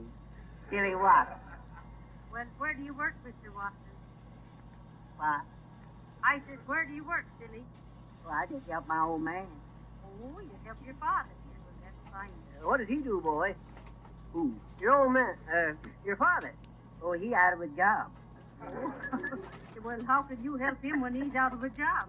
Yeah, the funny thing, ma'am, you know, he done asked me that same thing this morning. If y'all don't mind, I gotta take this here package over to the city hall. Oh, and, now, don't be in a hurry, Sylvia. Just, we ain't even got started yet, bud. Now, let's see. What were some of them questions, Molly? Well, one of them was, do you think the next big political movement will be progressive or reactionary? What do you think, silly? What? Answer the question, Sylvia. Yes, ma'am, but I don't hardly remember it, ma'am. Do you think the next big political movement will be progressive or reactionary? It's not loading it, but I... Yes, I should say so. If y'all don't mind, I gotta take this here package over to City Hall. Now, don't be in a hurry, Sylvia. Heavenly days, there's what? millions of folks wanting to hear your answers. Now, what did you have for Thanksgiving? It wasn't loading. Chicken but or I think I turkey? got it. Yeah. What? Which did you have for Thanksgiving, Sil? Chicken or turkey? That's all you wanted? Yeah. It was Answer one the game? question, why don't you? You say It was there's easy. thousands You of can't win people nothing around here else. listening to what I got to say about that. Sure. Y'all mean to go on and know if I had chicken or turkey in my house? You betcha. What's the answer? Ain't no answer, boss. I talked too much one time before, and I got 90 days. No, so we Hey, ate hot one dogs. at a time. It'd be Well, cool. friends, I mean, that's White's kind of lame. Pipe down over there, Sandy Claus. Oh, let it go, McGee. Listen, Sylvia, one thing we're trying to do is to show the radio audience the interesting things that folks do during the business day. Yes, man. So just what are you doing now? I'll show you what you order. You can just stop What? at whichever one you... Where are you going with the package, my boy? I'm taking it over to the mayor's office, please, man. The mayor's office. Do you hear that, friends? It just goes to show how every one of us can do his bit for our fair city and be a useful citizen. It also shows how our honorable mayor is too busy doing your work and my work to be running trifling errands. Well, this ain't no trifling errand, huh? Oh, is it important, Silly? Yes, ma'am, I should say so. The mayor can't see nobody at all till I get back with this here little old package, ma'am. No? Oh, and why not? It's his pants, ma'am. I just took them over to be pressed, is all. I better be going. Oh, hold it a minute, McGee. Here comes the officer on the corner. Got a kind of a dirty look, too, Molly. We ain't obstructing traffic or nothing, are we? No, we're not. And one wise crack out of that big flat foot, and I'll... Oh, no, you won't, Molly. I'll handle him. Let him get smart with me, and I'll lay him so flat onto his back that he'll... Oh, hello there, officer. Nice day, ain't it? Well, I don't think it is now. Well, it's clouding up, Mike. Officer, Well, what do you want? we're interviewing representative citizens, and we thought it'd be a fine thing if an officer of the law would answer a few questions. Oh, you thought so, did you? Well, it's my privilege to be asking questions myself and not answering.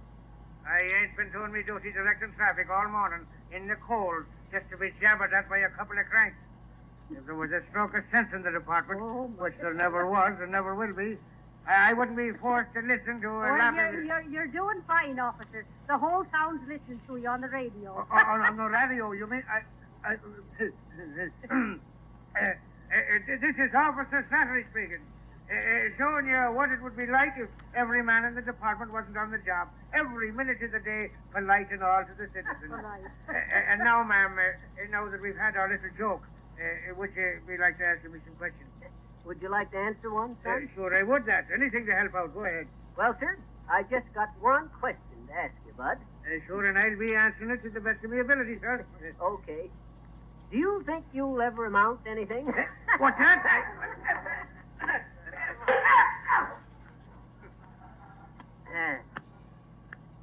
Friends of the ether waves, that was that great officer and hail feller all wet, Officer Slattery. Not Slattery, Slattery. And there can be no kick in the Slattery's home with a fine officer like him on duty. Hey, you Santa Claus, what's the matter with you? You got ants in your... McGee. Well, anyway, he's got crickets in his chimney, Molly. He's got what? Crickets in his chimney. Didn't you ever hear of chimney crickets? Did you get it, Molly? Tain't funny, McGee. Okay. Oh, but look, here comes somebody.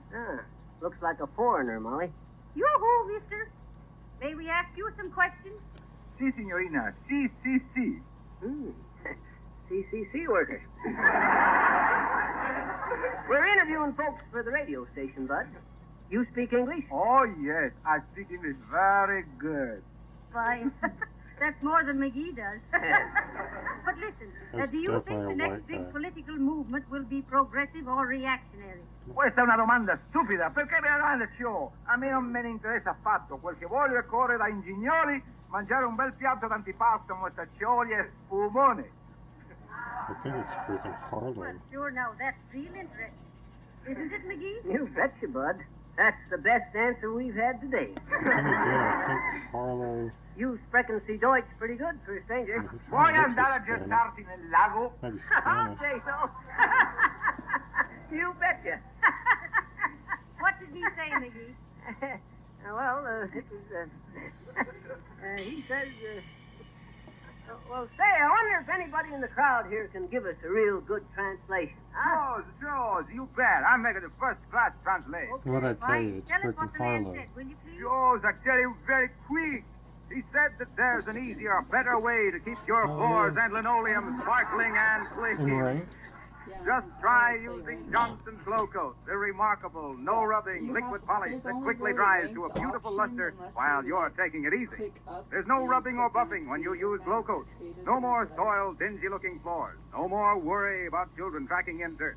You'll get lots of compliments on your lovely shining floors once you try this easy-to-use floor-polished Glow Coat, made by the makers of Johnson's Wax. Hey, listen, Bud, we didn't ask you... That's right. You haven't asked me if you save money by buying Johnson's Glow Coat in the large size can. Yes, sir, you do. You save up to 1/3. Well, I'll be seeing you folks. So long, then. Can you beat that, Molly? Shucks, that fellow ought to be a radio announcer.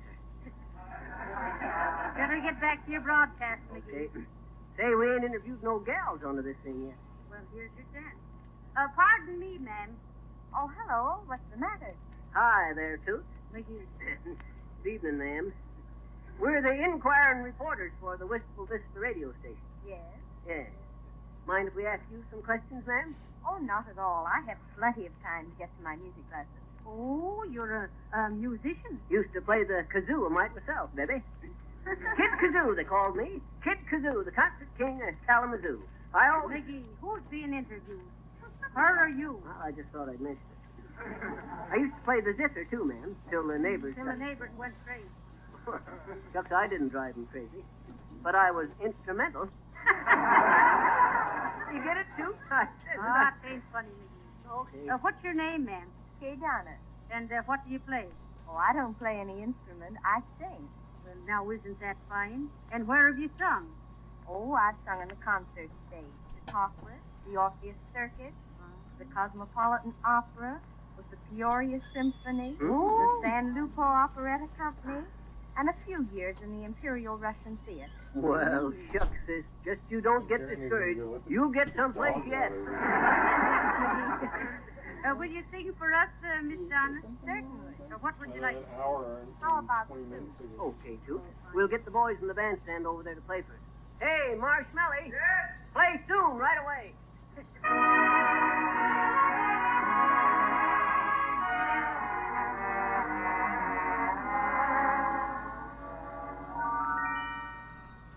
Soon, maybe not tomorrow, but soon there'll just be two of us. Soon you and I will borrow the moon, or just the two of us. Sweetly and so discreetly, we'll be completely alone. No other world, only our own. Now we must be contented with schemes about the two of us. Yes, we can have our sweet scented dreams that will come true of us, for presently and pleasantly our hearts will be in tune. So soon, maybe not tomorrow, but soon.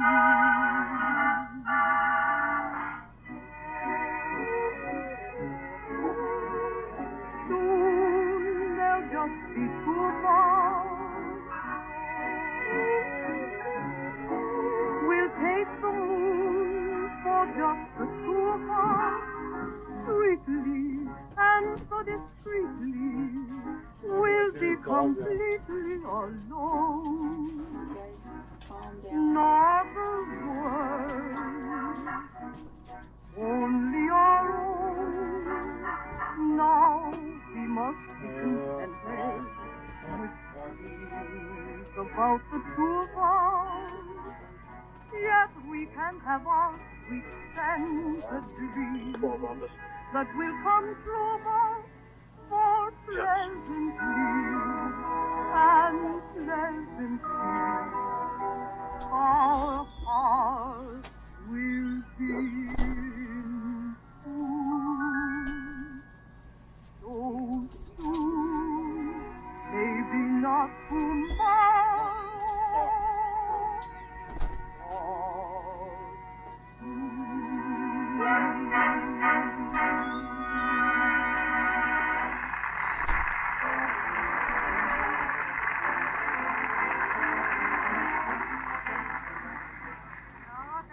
Donna. I hope you get along real well with your music lessons. She gathered quite a crowd, didn't she, Molly? Yes, she did. Okay, folks, move on. There, quick order now. Is everything all right, folks? You remember me? Officer Slattery, and always glad to be of assistance to the citizens.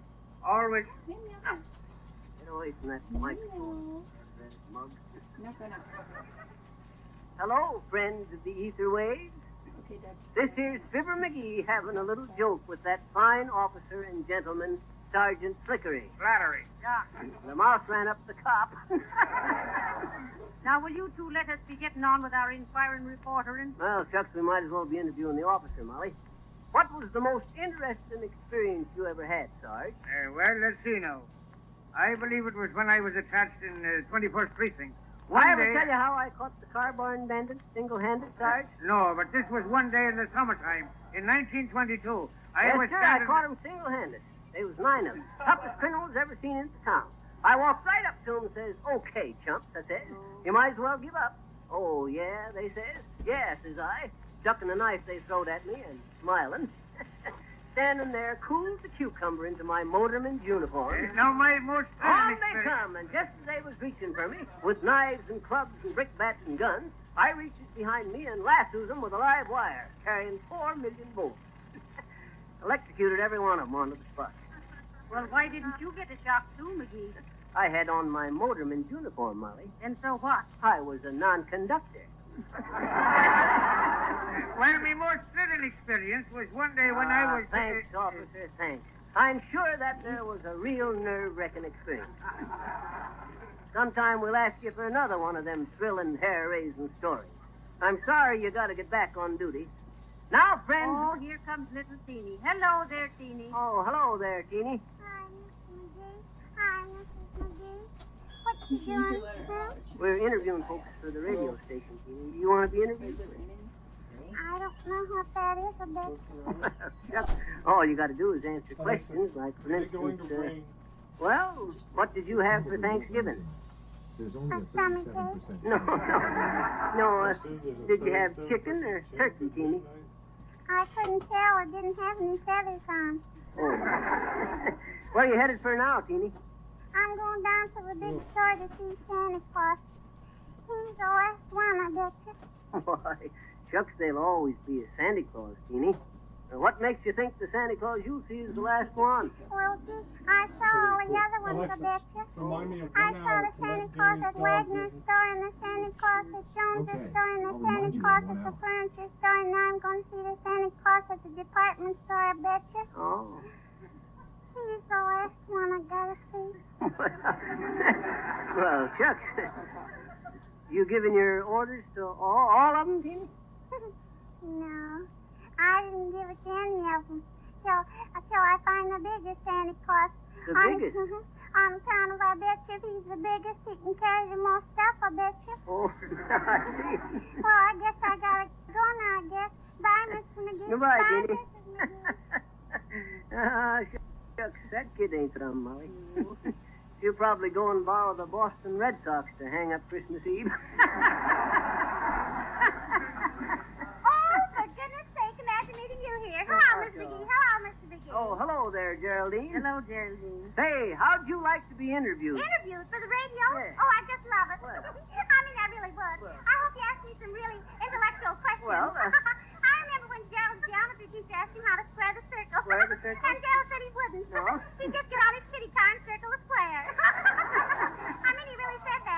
it is. It's too, Ducky. I mean, isn't it really? Yeah, I know, but the question we're asking today is, do you think the next big political movement...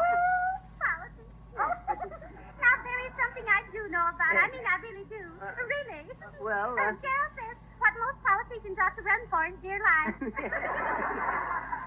that just too penetrating? Well, I mean, is it really? Yes, but our questions 20 are... questions. I know, 20 questions. We always play that at our house. Oh. I just love to play that. Somebody asked Gerald last night how many lives a cat has, and Gerald said 18 because ours was leading a double life. Isn't that fair, Liza? I mean, is it really? Well, oh, you simply must meet Gerald. yes, I know, but... Oh, you're just shy. You must let him meet people more, Mrs. McGee. I mean, you really must. It's just like Gerald says. Nobody knows who they can do till they try. Well, I must be off. I'll say so. Well, thank you so much for interviewing me. I filled up that dog bowl for the cat 3 times. He heard the water running. He wants some more. Hello, friends of the ether wave. That was... That's Molly. That, friends of the ether wave... That Swiss bell ringer. In about 1 minute, I'm going over Now, there. Now, McGee, you'll do nothing of the kind. Oh, here comes Sylvius Watson back again. Oh, Sylvius. Yes, ma'am. You all still talking that old microphone? What say, Sil? I say y'all still talking that little old microphone. Yes, but we're nearly through for the day, Silly. Let's ask him a few more questions, McGee. Okay. Why does a chicken cross the road, Sil? What? Why does a chicken cross the road? What road? Well, shucks, what difference does it make? What road? Yes, but what difference do it make why he go across? Ah, he's got you there, McGee. Okay. Listen, Silly. Suppose you were flying an airplane. No, ma'am. No, ma'am, not me. Oh, no. Wait a minute. This here's just a categorical question, Sil. What? I says this here's just a categorical question. Nobody's going to ask you to fly no airplane. Yes, I One more, hope and not. then we are going Well, to now then, if refill you it. were flying a plane 10,000 feet up and the wings fell off and you had no parachute, what would you do? What's your problem? Now, Sil, remember, our friends at the ether waves are listening for the answer. What would you do? You better hurry, Silly. Remember, you're falling 16 feet a second. Yes, ma'am, I better... What?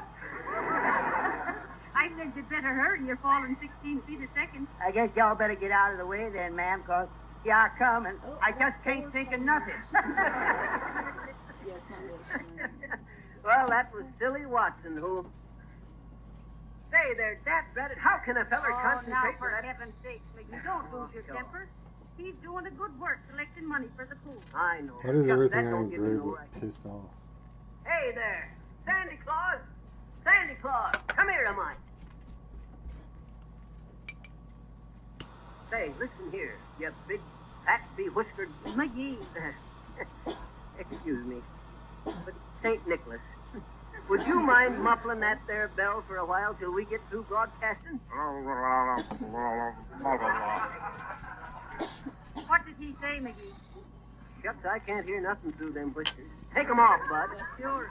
Take off the beard, Mr. Santa Claus, so we can hear what you say. I like the orange one. Well, if it The ain't other green. Harpo! The yellow. Hello, everybody. I've just been standing here on the corner The waiting dress to and tell everyone's you yellow. that now is the time Looks to just make like your the floors green there. beautiful with Johnson's They're Glow Coat. identical, You know, really. there'll be a lot of wear and tear on floors during the holiday season. You certainly won't want to spend much time cleaning them when there are so many pleasanter things to do. You'll save yourself hours of work by ordering Johnson's Glow Coat right away. Just pour a little of this liquid polish right onto the clean floor. Spread it lightly over the surface with a soft cloth or the special Glow Coat applier. 20 minutes later, the floor will be dry and shining like new.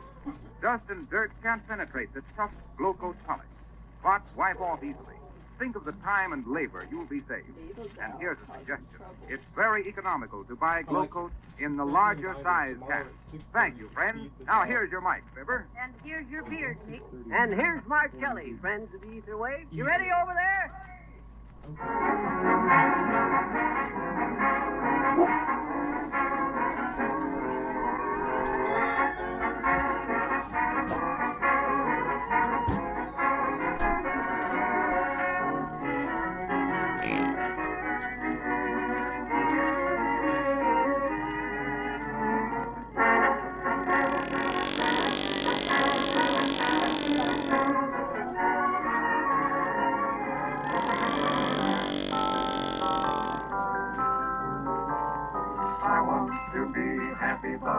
won't be happy till I make you happy too. My three-leaf words living when we are merged, giving my pen, I give some to you. When skies are gray and you say you are blue, I'll send the sun smiling through. I want to be happy, but I won't be happy till I make you happy too.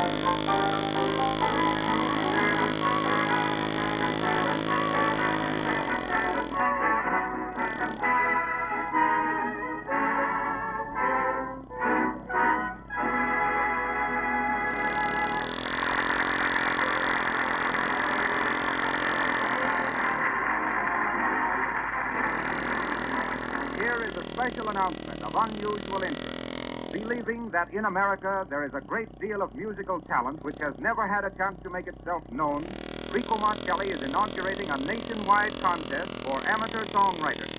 If you have an original melody which you think might be made into a popular song, send it to Rico Marcelli, in care of the National Broadcasting Company, Chicago. It's not necessary to buy anything in order to enter this contest. Everybody is eligible excepting professional songwriters. A cash prize of $100 will be awarded by the sponsors of this program, S.C. Johnson & Son. And in addition, the winning song will be published by Irving Berlin Incorporated, who will pay the writer standard royalty. The winning song will also be featured on one of the Fibber McGee future broadcasts. Now, this amateur songwriters contest closes January 1st, 1936. For complete information about the contest rules, address Rico Marcelli, in care of the National Broadcasting Company, Chicago. Or see complete details of the contest on page 8 of next week's issue of Radio Guide. Next Monday at this same hour, we'll meet Fibber McGee and Molly again as they do a little Christmas shopping. This is that if you polished want to put it on the fellow, right-hand Harlow side of the Wilcox, door. signing off. Good night. Not the left-hand side.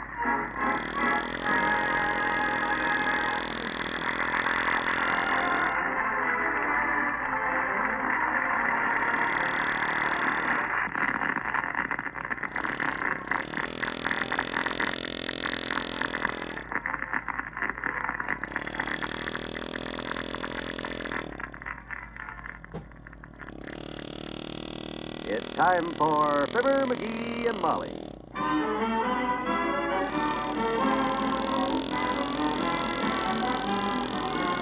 Sundays through Thursdays, NBC brings you Fibber, McGee, and Molly transcribed. The show is written by Phil Leslie and Len Levinson and directed by Max Hutto.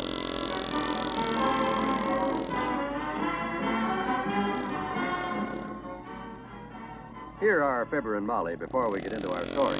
Babies, babies, babies. I never saw so many cute-looking baby pictures before. I like the one that's peeking out from under the blanket. You mean the little fella that wants to know if he's covered? That's a good question, too. Lots of people have been asking that lately.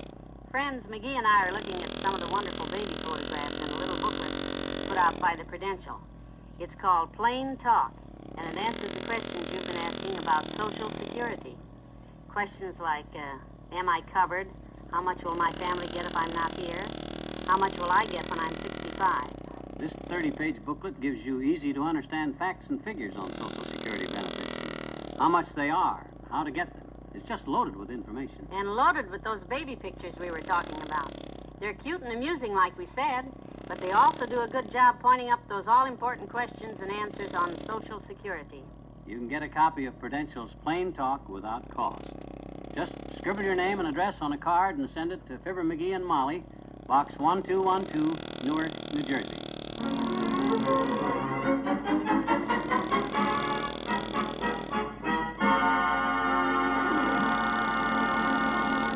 Mr. McGee of 79 Wistful Vista is involved in a good deed today. He and a group of his brother Elks are going to surprise a poor widow by painting her house for her. The widow is Mrs. McGee's dressmaker, and she's due at the McGee home any minute.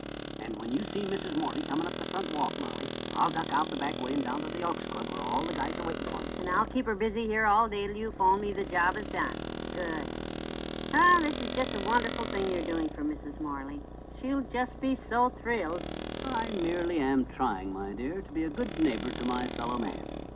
When your fellow man is a widow and can't afford to get her house painted herself, I feel that this is the kind of a thing more people ought to do more of for more people. What? That's right, dear. Ungrammatical, but right. And I'm proud of you. Nat. But now you be careful over there today, you hear? Don't go falling off any ladders or sticking a paintbrush handle in your eye. Don't you worry. And don't try to paint with both hands while you hold the bucket in your teeth, either. That's how you got that cap on your front tooth, you know. Yeah, I'll be okay. Don't you worry. I probably won't be doing any actual painting myself anyhow. I'll be too busy bossing the other guys. Somebody's got to be foreman on a deal like this, and naturally I'm the guy. Oh, here comes Mrs. Morley now. Good. You go on out the back door and call me when the job is finished, because I'll bring her over.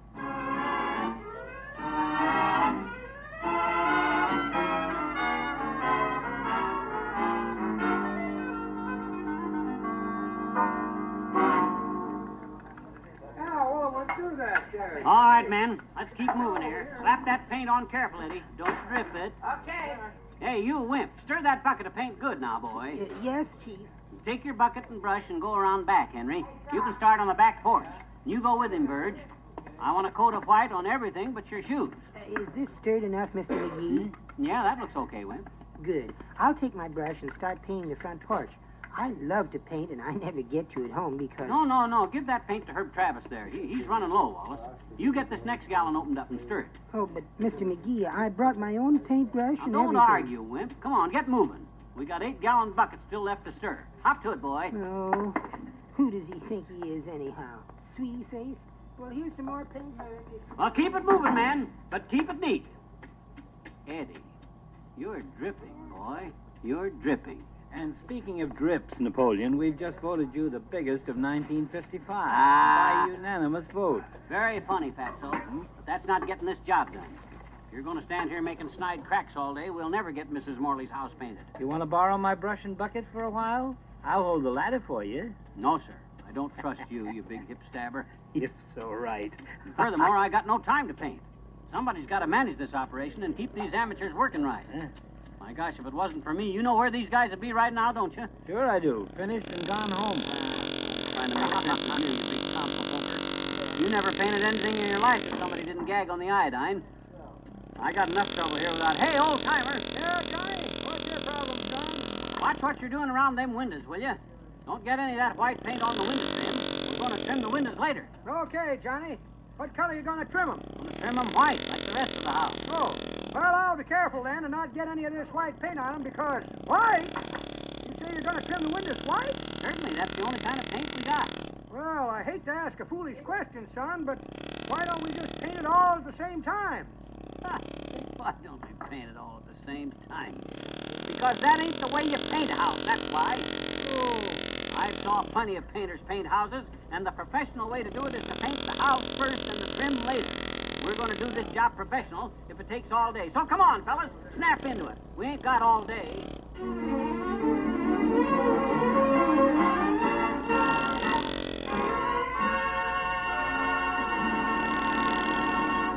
Back to Wistful Vista in a minute. A dream is a wish your heart made when you see a star. A Nash is a star of Carme. It outshines all others by far. Now come with Nash into a new motoring age. See Nash for 55 with completely new trend-setting style and a new 208 horsepower Jetfire V8 engine. See the biggest room on the road with the widest front seats of any car. See reclining seats for the world's most restful ride. Twin travel beds to nap the children on long trips. And a new Cenoramic windshield, widest of any car. Drive Nash for 55 at your Nash dealers now.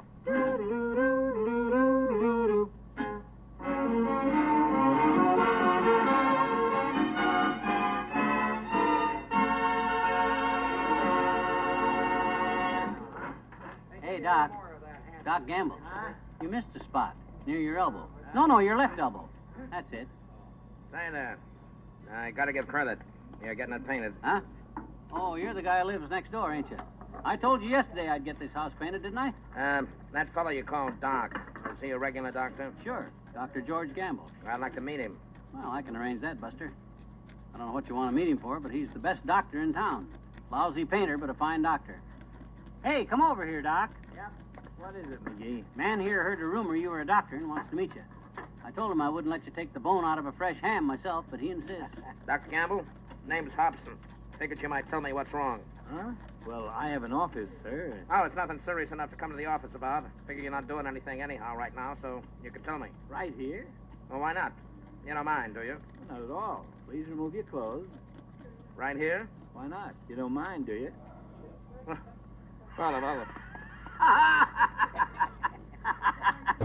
That sure got him, Doc. Who was that character, anyhow? Some joker lives next door. I didn't realize it at the time, but that chiseler practically needled me into this entire project. You should have handled him the way I did. Yeah. Who's that? Oh, Wally Wimple. What's the matter, Wimp? Well, I've stained all the shingles up here. Good. And I seem to have painted myself into a corner of the roof. What? Oh, for he the... has, McGee. Oh, what will I do?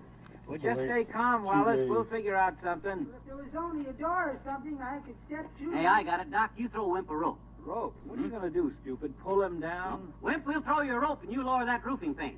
Then haul up the bucket of white paint. Yes? Hitch the rope around the chimney and lower yourself, slow like. But what's the white paint for, Mr. McGee? Well, on your way down, just so the trip won't be for nothing, you might as well paint the chimney.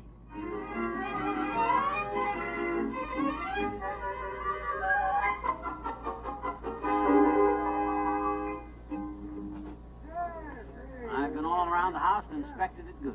Fellas, we done a swell job. We, he says. Yes, sir. Molly's on her way over here now with Mrs. Morley. The whole thing is going to be a terrific surprise. And before they get here, I want to say to each and every one of you men, I'm proud of us. We still don't know why we painted the trim last. Should have just painted the whole thing. Hey, here they come. Here's Mrs. Morley. Boy, oh boy, watch the look on her face. Yeah, see, look at her. Hello, dearie. Here we are. Hi. Well, Mrs. Morley, do you notice anything different? It doesn't matter which side. We both have three. What'd she say?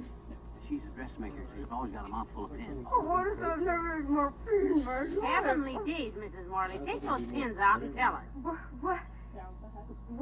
What is this? Some sort of gag? No, it's not a gag, Mrs. Morley. You said yesterday your house looked a disgrace, and when I came to get the sewing machine, I agreed. So we all got together and decided to change it. Didn't we, boys? Yeah, that's what they did. It was all McGee's idea, Mrs. Morley. You can thank him. Oh, well, Mr. McGee, I don't quite know what to say. Some people think you're a fly-off-the-handle flibbertigibbet type. Others, they even say worse. But to blazes with all of them. I think you've got a heart as big as folks say your head is. Oh, shot with nothing. Oh, well, hardly anything, anyhow. Glad to have done it and all stuff like that there, Mrs. Morley. Yeah, wasn't that nice? Oh, there you are, Mrs. Morley. Can I have a word with you, please? Oh, I guess so, Mr. Hobson. Excuse me a minute, folks, will you? Yeah. Sure, take your time, daughter. Who is that man, McGee? The guy lives next door. Big-hearted guy. Offered to let us drink out of his garden faucet. Free. Wonder why he butted in just now. You'd think whatever it was, it could wait until we were gone. You can find out from Mrs. Morley. Oh, here she comes back now. Oh, for goodness sakes, Mrs. Morley, take the pins out of your mouth. I haven't got pins in my mouth. I'm just plumb mad, that's all. That Mr. Hobson. Your neighbor? My landlord. What? He saw how pretty you painted and fixed up my place. Yeah? So you know what he's gone and done? Raised my rent $10 a month. What? Why then? Why then?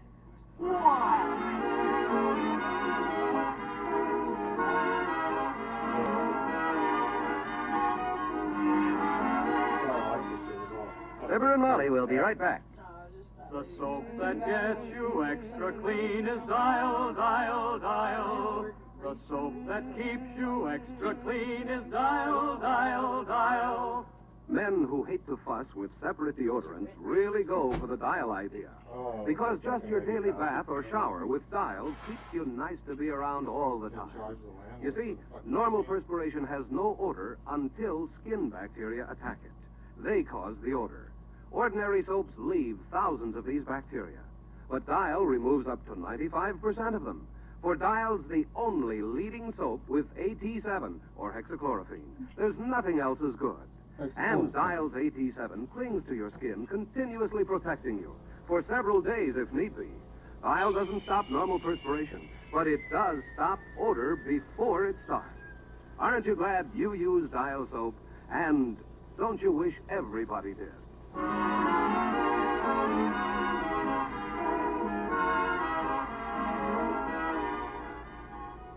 Yeah? No kidding, Eddie. He did, huh? Oh, that's swell, Eddie. Yeah. Goodbye. What's swell and who's Eddie and what's all this about? Eddie Harper, one of the guys that helped us paint today. He works in the tax assessor's office, and he just finished a little talk with Mr. Chislin Widow Robin Hobson. Oh, Mrs. Morley's landlord. Yeah.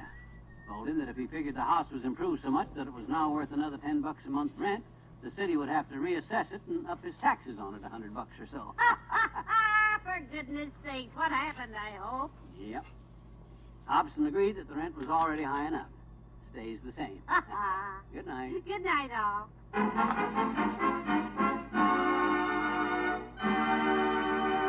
I said something to the guy on the... Fibber McGee and Molly is an NBC Radio Network production transcribed, with Bill Thompson as the old-timer and Wallace Wimple, Arthur Q. Bryan as Dr. Gamble, Natalie Masters as Mrs. Morley, and Bill Conrad as the landlord. Say, guess what? Do you remember those old records McGee dug out a few days ago?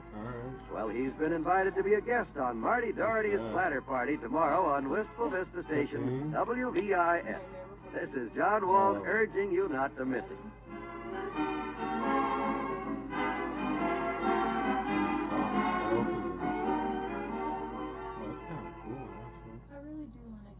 Join the great Gildersleeve and all his friends tonight on the NBC Radio Network. His face glows in the dark. It like reflects on the walls and all the shapes and pumpkins. Oh, what does it come with? Oh. Fuck all authority. Sorry,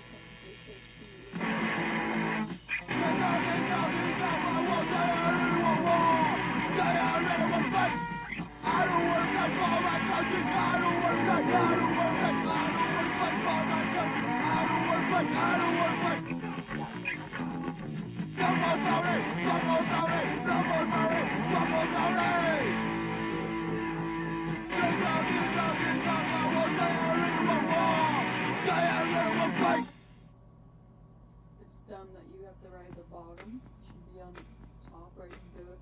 Because that's what you happen to do. Well, Dead Milton. I don't know. This is probably is probably flag.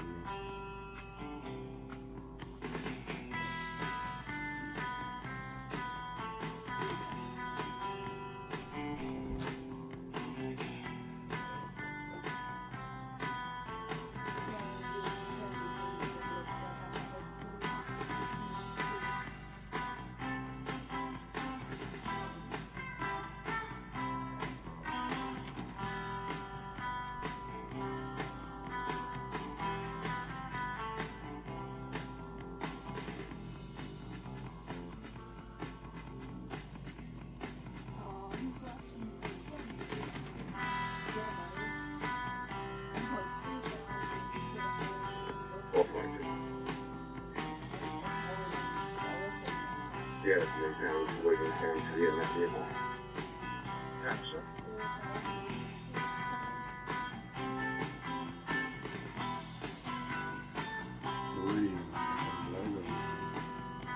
What's that thing on the right?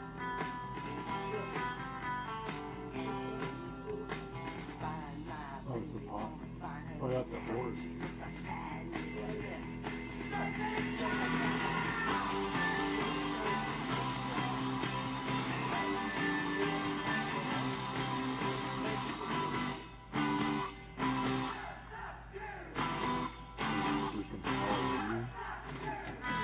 Are you gonna spray paint, you know?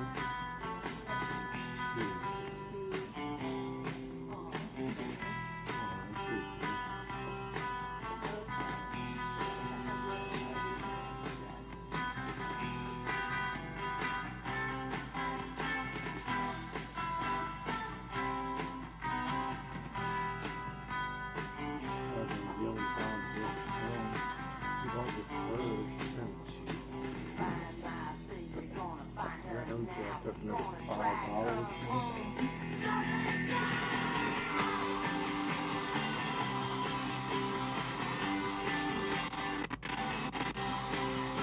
The cat's sitting on the MP3 player. They're sitting pretty damn close to it. Yeah, just on that. Yeah, there's somewhere in the very good. These are from Dead. Well, they still look like I'm not getting a feeling with it.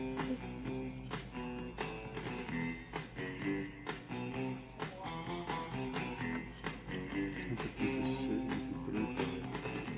You get when you buy a $10 MP3 player.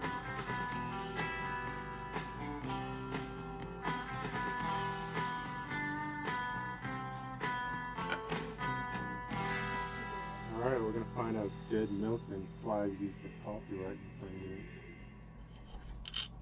God damn it, bud.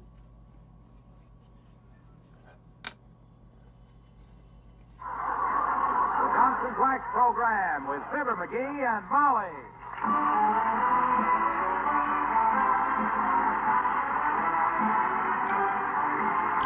The makers of Johnson's Wax and Johnson's new water repellent glow coat present Fibber McGee and Molly with Bill Thompson, Gail Gordon, Arthur Q. Bryan, Dick LeGrand, and me, Harlow Wilcox.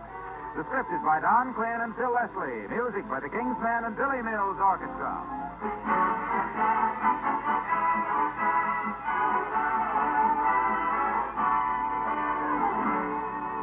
Tonight, I'd like to make one thing clear to everybody. There is only one glow coat. It's the water repellent new glow coat that's on your dealer's shelves right now. There's been no change in the familiar glow coat container, but wait till you find out about the wonderful change inside.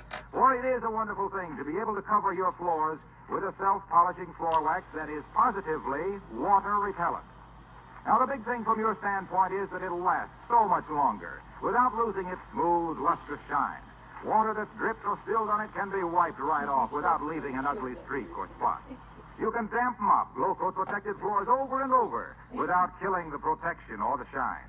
You get more for your money now in Johnson's Glow Coat than ever before. More beauty, more protection, more freedom from floor care drudgery. Guaranteed the most economical self-polishing wax you can buy.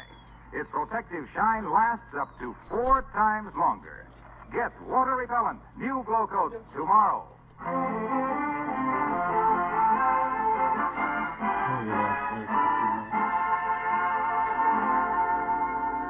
In 1649, a Dutchman named Rembrandt took some oils, some brushes, some canvas, and some talent, and turned out a lot of masterpieces. In 1949, a fellow in Wistful Vista got out the card table, loaded it down with art materials, and started to make his own Christmas cards.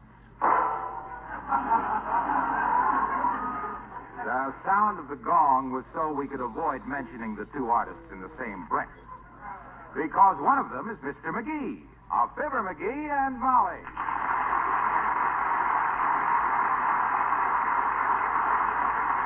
Oh, boy, I sure wish I'd have thought of this before, Molly. Look at the money I'd have saved if I'd have made my own Christmas cards every year. How's this look, kiddo? My first one. Let me see. Very interesting. Isn't it, though? Too bad they had to spill that big blob of red paint all over it. What do you mean, big blob of red paint? That's Sandy Claus. It's his? Where's his beard? That's the whole idea of the card. He ain't got any beard. Santa Claus with no beard? Why, certainly. Just coming out of the barber shop. The verse is going to say St. Nicholas had his beard cut off as up on the roof his reindeers trample. Because how can a guy with whiskers on show little shavers a good example? Oh, McGee, that's cute. Oh, shucks. I got a million ideas as good as that. Or better. Well, I should hope so. Huh? Among your many good ideas, have you got one about how to get that India ink out of the rug? Oh, I'll clean up here when I get through. I ain't quite used to handling all this stuff, but I'll learn, Tootsie. I'll learn. My gosh, I'll bet Somerset Maugham didn't learn to paint overnight either. Somerset Maugham is a novelist, dearie, not a painter. Oh, he gave it up, huh? Couldn't stand the gaff, eh? Well, believe me, I'm staying right with it. I got tenacity. I got grit. I got perseverance. You have something else, too. I have? Yes, you have a jar of blue paint dripping into your lap. Oh, my gosh. I must have tripped it over with my elbow. Yes. There. Shucks. That was my only jar of blue paint. I'll have to paint the rest of the reindeer with brown eyes. You've been painting reindeer with blue eyes? Why not? A good question. For all I know, reindeer might... Come in. Oh, 'tis Allen the Mayor, McGee. Come in, Mr. Mayor. Thank you, Molly. Hello, McGee. Hi, Latriv. Well, you must be having a circus with those watercolors. You certainly look like a clown. If you're referring to the pigment so plentifully permeating my pretty puss, Politico, it is purely a product of my poster paints and my peculiar pictorial proclivities. Are you through, dearie, or shall I open up another can of peas? I'm through. No kidding, Latriv. This artwork is a great little hobby. It gets your mind off of things. Oh, I didn't know you ever had yours on anything. But I agree that a hobby is a fine thing. My secretary collects stamps. Has she a valuable collection, Mr. Mayor? She must have. I buy about $50 worth a week, and I can never find one around the office. I think she must be papering a bedroom with them. If she doesn't like the results, she can always mail the house to some relative. I come by my artistic talent kind of natural, Latriv. It's hereditary. My Uncle Sycamore was an artist. Uncle Sycamore. Oh, yeah. You had an interesting family tree. Oh, yeah. A squirrel's idea of heaven, I imagine. I didn't know your Uncle Sycamore was an artist, McGee. Portrait or landscape? Mail pouch tobacco. Painted it on barns, fences, and silos. You got any hobbies, Latriv? Yes. She sells. Oh, you mean seashells, don't you, Your Honor? No. No? My housekeeper is always selling raffle tickets for something, and I have to buy whatever she sells. Be kind of interesting sometime if she sells tickets on some seashells. Well, anytime she sells seashells, she'll sell the seashells to somebody else. Because if she sees that she can sell me seashells, she'll sell this.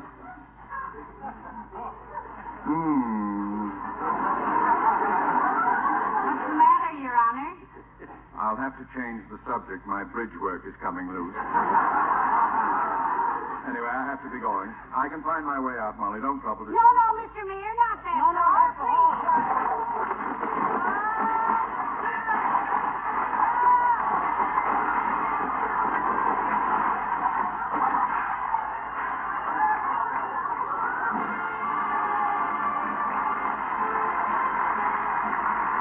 Orchestra, and she wore a yellow ribbon.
longer those Christmas cards going to take, McGee? Hmm?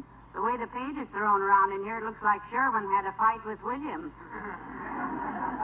My dear girl, a true artist is not concerned with such trivial things. When one is creating, one thinks only of putting one's best work into one's work. You seen the pot of glue? Yes, you're putting your best elbow in it. Oh, yeah. I felt that a while ago, but I thought it was just the red paint. Hey, look at this card I just designed for Mort Toops. Not only wishes him a Merry Christmas, but carries a thoughtful little message, too. Something sentimental, I suppose, like go boil your head. Here it is, picture of a fish. See, fish is swimming through a sprig of mistletoe. A fish and mistletoe? Yeah. The verse says, I hope the fish I hereby show recalls the fin I loaned you last July. And though he swims through mistletoe, I ain't going to kiss that fin goodbye.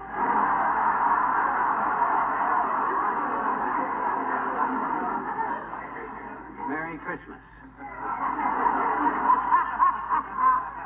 You like it? Well, $5 is always a nice touch if you can't get 10. But that's what I say. Come in. Oh, it's Ole from the Elks Club. Come in, boy. Well, hello, Mrs. Hello, McGee. What's the mess, Mrs.?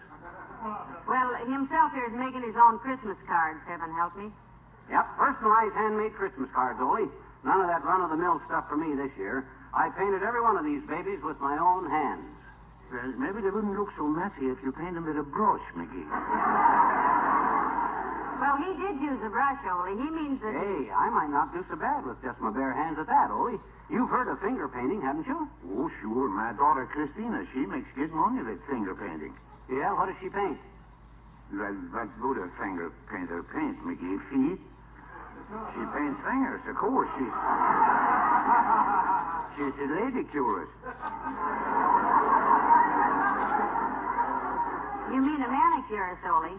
Me and the missus, we don't like Christina holding hands with the men. She just paints fingers on ladies. Have you done any of your Christmas shopping yet, Ole? Say, what are you going to give your wife this year? Well, my missus is always a problem. Every year for Christmas, she wants something sensible. But I want to give her foolishness. And you're right, boy, you're right. That's what Christmas is for. Sure. But this year, though, she changes. Yeah? This time, she wants foolishness, too. Oh, and such foolishness. Oh? What does she want, Ole? A diamond necklace or a mink? No, she drops hints by the kids so that they say this year Mama wants for Christmas a dyed rabbit. Well, now a dyed rabbit is very nice, I think. Yeah. So I make a deal with the pet shop. The first rabbit that dies, I give it to my man. Well, I do stop in to say hello, McGee, so goodbye, Miss. Goodbye, Ollie.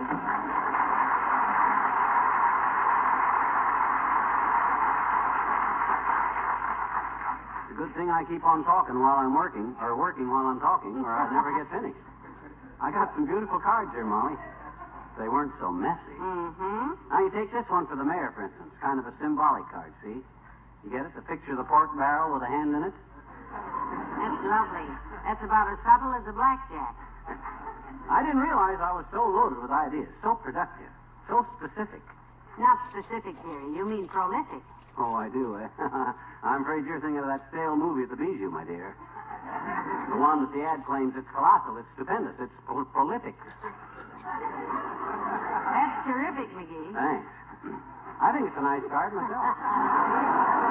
It's got that certain something that you can't... Hello, Molly. I come in? Hi, Val. Hello, Mr. Wilcox. Welcome to the McGee Greeting Card and House Wrecking Company. Pull up a chair, Junior, if you can find one without any paint on it, and watch a Julius at work. Thank you, Val. I'll stand.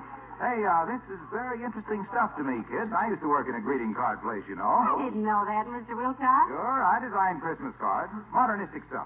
You mean modernistic stuff like a picture of a fried egg draped over a half moon, under a watch with a woman's face with roller skates for ears? And it says, onions are for love? You mean that stuff? Yes. I was kind of a dilly-dally. Matter of fact, I designed a beautiful card for myself this morning, kids. Really, Mr. Wilcox? Sure, I just flashed the card with a lot of colors, you see. Then I drew a picture of Santa Claus carrying an umbrella and a rubber band. Looks terrific. That's supposed to mean something? Why, certainly, pal. Look, take the colors on the card, you see. They simply stand for the colors the Johnson self-polishing glow coat restores to your worn and faded linoleum. Oh, all the dirty waste that stinks. Then the umbrella. The umbrella. That means the new glow coat is water repellent. Yes, sir. This great new discovery, Johnson's new self-polishing water repellent glow coat, is the one Floorwax at last that does not smear and show drab dull spots when you wipe up still things with a damp cloth or mop it with a damp mop. Yes, and you have no idea what that means to a housewife like myself, Mr. Wilcox. The heck he don't. Now, you hush, McGee.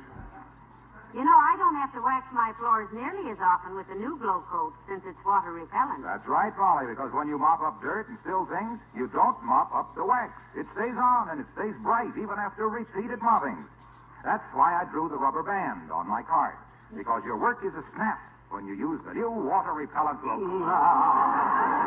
And hey, pal, the Santa Claus is me, the way I look to a housewife when she learns how much work she saves with Johnson's new water repellent glow coat, because it lasts so much longer. Hey, look, Waxy. Yes, pal.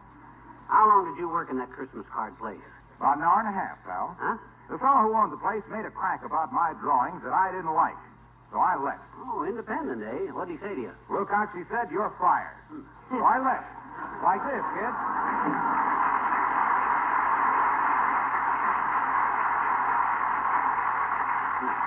Sensitive kid. Look, sweetheart, why don't you give up designing Christmas cards, too? If Mr. Wilcox could do it, you can do it. Just say to yourself, I can give it up. I will give it up. What are you doing with the yardstick? Trying to draw a picture of the Shah of Persia. With no curves, just angles. You know, it's just an experiment. But why no curves? Well, I know I can't draw a straight line with a ruler, so I wanted to see if I could draw a ruler with a straight line. You see, my dear, when an artist... Hold it, kiddo, hold it. Come in. Oh, McGee, it's Dr. Gamble. Hello, Doctor. Hi, tonsil burglar. Hello, Molly. Good day to you, smear face. What are you doing, dyeing Easter eggs? He's painting his own Christmas cards this year, Doctor. This year? Seems like this has been going on for 300 years. Pull up your stomach and sit down, micro merchant. You're looking at Wistful Vista's answer to Courier and Hive. Well, I couldn't think of a nastier answer. Thank you, Doctor, thank you. Praise from you is praise indeed. Well, I must have missed a line someplace. But give the boy credit for effort, Doctor. You'll have to admit he's trying. Admit it. I accuse him of it. He's very trying. Oh, my gosh, you guys got to have a hobby, hasn't he? What's your hobby? Needlework. Roll up your sleeve and I'll show you. Nothing doing. You get under my skin without any extra equipment. What are you staring at my vest for? Just noticing how full it is, stuffy. Can't button the bottom button anymore, can you? Well, gee whiz, I get hungry. I exercise a lot, Doc. A guy that exercises... Yes, he does, Doctor. He exercises harder with a knife and fork than anybody I know. Well, looking at you, Goonsboro, and your little round hand-painted tummy has inspired me to a little Christmas poem myself. Yeah?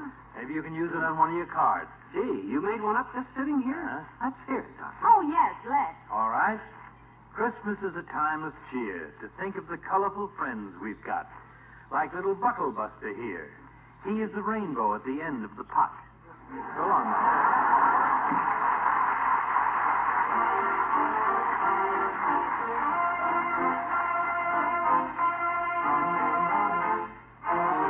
The King's Men and Little Teeny tell the story of Rudolph the Red-Nosed Reindeer. This is the story of a reindeer, a super extraordinary reindeer. He wasn't what a reindeer ought to be, for he had one peculiarity. Go on, Teeny, you tell him. Okay, fellas, I'll tell 'em. Rudolph the red-nosed reindeer had a very shiny nose, and if you ever saw it, you would even say it glows. All of the other reindeer used to laugh and call him names. They never let poor Rudolph join in any reindeer games. On one foggy Christmas Eve,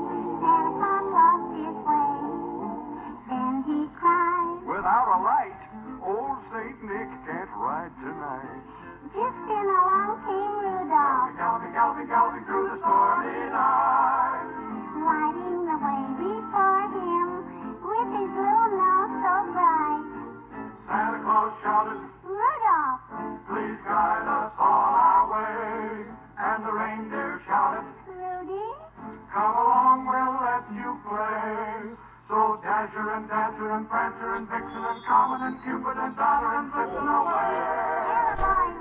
Don't that sleigh, hey, hey, hey, Rudolph the red-nosed reindeer. Brighter than a neon sign. There used to be 8 reindeer. Now there always will be 9. Don't you worry if you should see stormy weather on Christmas Eve. Santa will find his way to you. Cause Rudy's equipped with radar, too. Rudolph the red-nosed reindeer, twinkle, twinkle on your way. Everybody loves that reindeer, cause Rudolph saves the day. For let's those children. Yes, Rudolph the red-nosed reindeer's here to stay.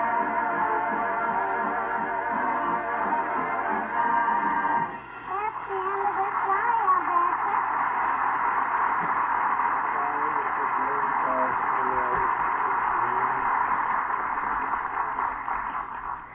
Well, McGee, you're certainly making a shambles of this living room. Paint and ink all over everything. Why don't you give it up?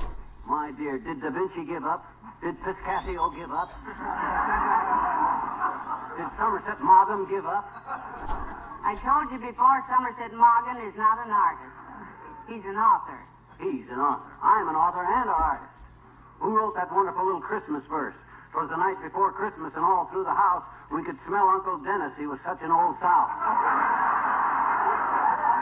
Now, McGee. Who wrote that? I did, 5 years ago. That was the night Uncle Dennis came home. Now. Look at this card I designed. Mm-hmm. See it? But you drew the figure too large. The hands and the feet are clear off the page. I know it. I done that on purpose. This one is for old McDonald at the Third National Bank. But why did you make the picture so out of proportion? I wanted him to see how it feels to be overdrawn.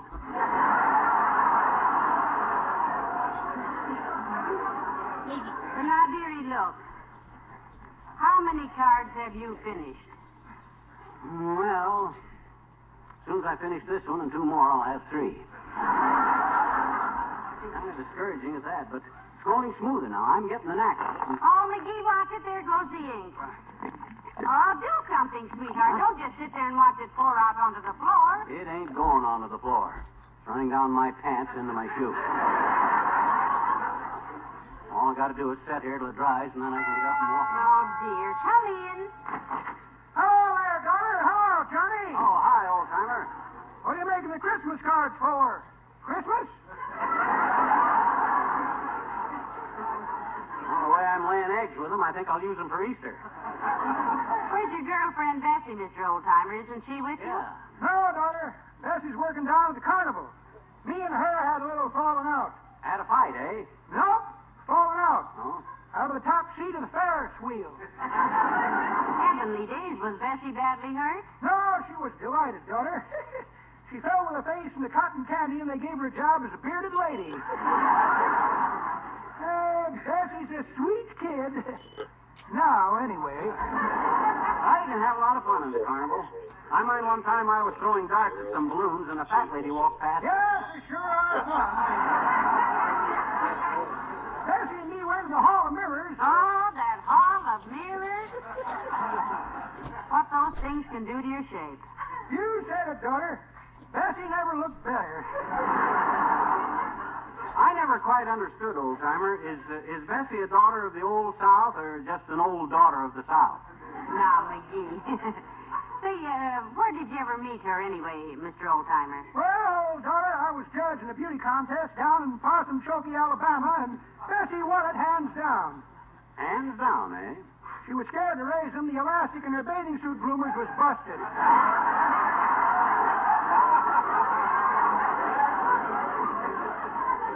Well, what was the contest? Oh, a bunch of players was voting on the sugar they'd most like to raise Cain with. They named her Miss Blackstrap of 1914. Incidentally, Johnny, that there paint of yours reminds me.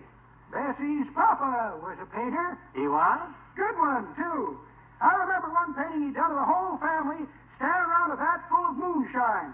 Sounds very effective. What did he call it? Still life.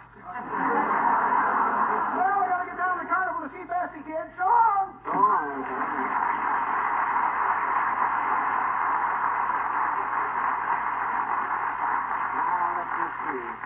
Look, dearie. Huh? Let's call this whole Christmas card thing off, shall we? You're ruining your clothes, and the living room is a sight. Yeah, I know, kiddo, I know. I've been kind of clumsy at it, but I'm getting the knack of it now. What's that noise? Sounds like something. Heavenly days, grab the glue, McGee. It's running off the table. Oh, my God. I got it. Oh, what a mess. And look, it went all over all the cards I had done. Dad rat, they're all ruined. Oh, too bad. Dear, oh, dear. Come in. Hi, mister. Hi, Miss McGee. Hello, sis. Run along, will you? I'm in enough trouble. Oh, now, don't take it out on Teeny, McGee. I ain't taking it out on Teeny just because I make an unholy mess out of trying to make my own Christmas cards. I guess if you make your own Christmas cards, you don't want to see these then, mister. So I'll just... Hey, wait a minute. What was that you said? Who? You. When? Just now. About what? About I don't want to see those. That's what I thought. These are just some 10-cent cards that I was trying to sell so I could make some money for Christmas, but... Well, if you make your own, I guess I... You got Christmas cards for sale? Come here, kid. I want to kiss you. Oh? How many cards you want to buy, mister? How many, How many you got, sis? About 30, I betcha. About 30. I'll buy all of them. Oh, I'll kiss you. All right, sis. There. Now give me the cards and I'll give you the dough. Boy, are these beautiful.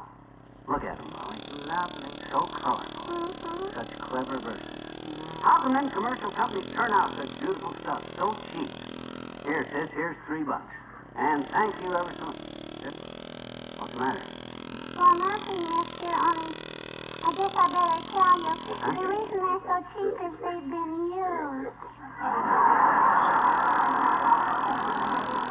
And the ones that have got writing on them, you'll have to erase.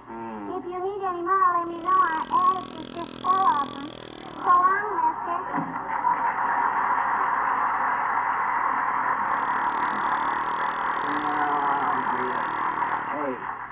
Hey, Molly, hand me what's left of the glue. What are you going to do with it? Drink it. I've been stuck every other way. I might as well go the whole hog.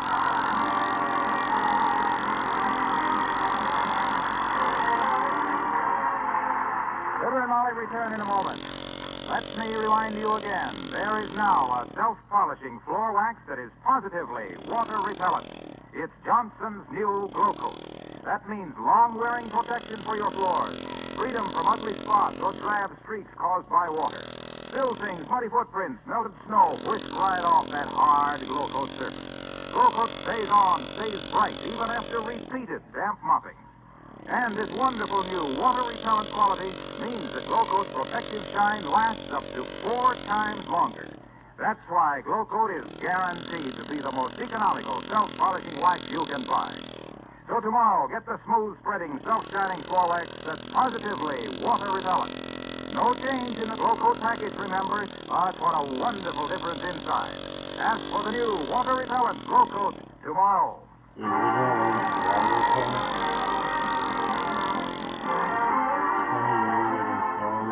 McGee, what are you going to do for Christmas cards next year? Make your own again? Well, I ain't the type guy that gives up easy, Tootsie. I'm strictly the type guy that he makes up his mind to do something and I do it. Oh? So about December 1st next year, I'm going to the art store, buy a lot of paint and cardboard and brushes. Oh, no, not that. And paint a big sign for the front door. Welcome, Christmas card salesman. Oh. Yeah.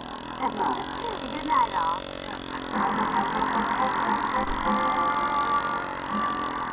Makers of Johnson's Wax and Johnson's new water-repellent Glow Coat, Racine, Wisconsin, and Brantford, Canada, bring you Fibber, McGee, and Molly each week at this time. Be with us again next Tuesday night, won't you? Here's a time-saving way to keep your furniture sparkling clean and shining bright with almost no effort.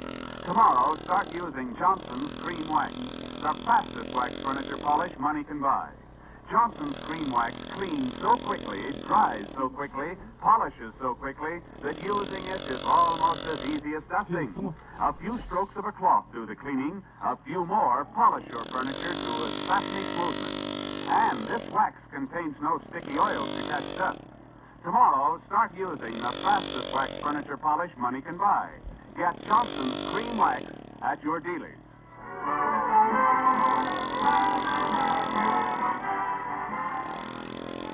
Stay tuned for Big Town, coming to you next on NBC.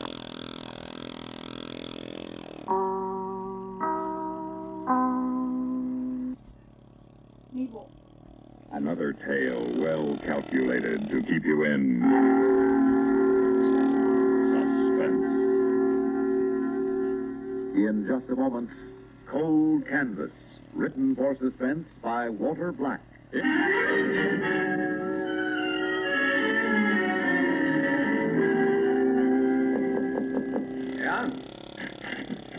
Oh, Bud, come in. Yes, sir. I thought I'd better check with you before I went out, Howard. Fine. Sit down. Oh, thanks. Well, this is a big day, isn't it? It sure is. Well, I remember my first day in the field. I was really champing at the bit. Couldn't wait to get out there and sell all those prospects. So what's on the agenda? Well, I thought maybe I'd just get out and knock on some doors. Good. A lot of men in this business sneer at cold canvassing, but not me, Bud. You can sell a lot of insurance just by going around knocking on doors. Just remember one thing. Don't be discouraged. Don't ever give up.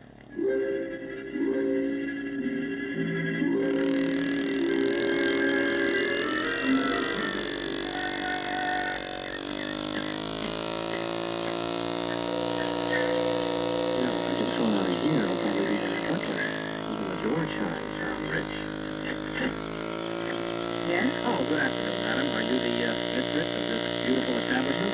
I'm good at the fancy. I thought the phrase was lady of the house. Well, yes, ma'am, it is usually, but someone as attractive as you with such a magnificent home deserves nothing but the best. Whatever you're selling, you're probably very successful at, aren't you?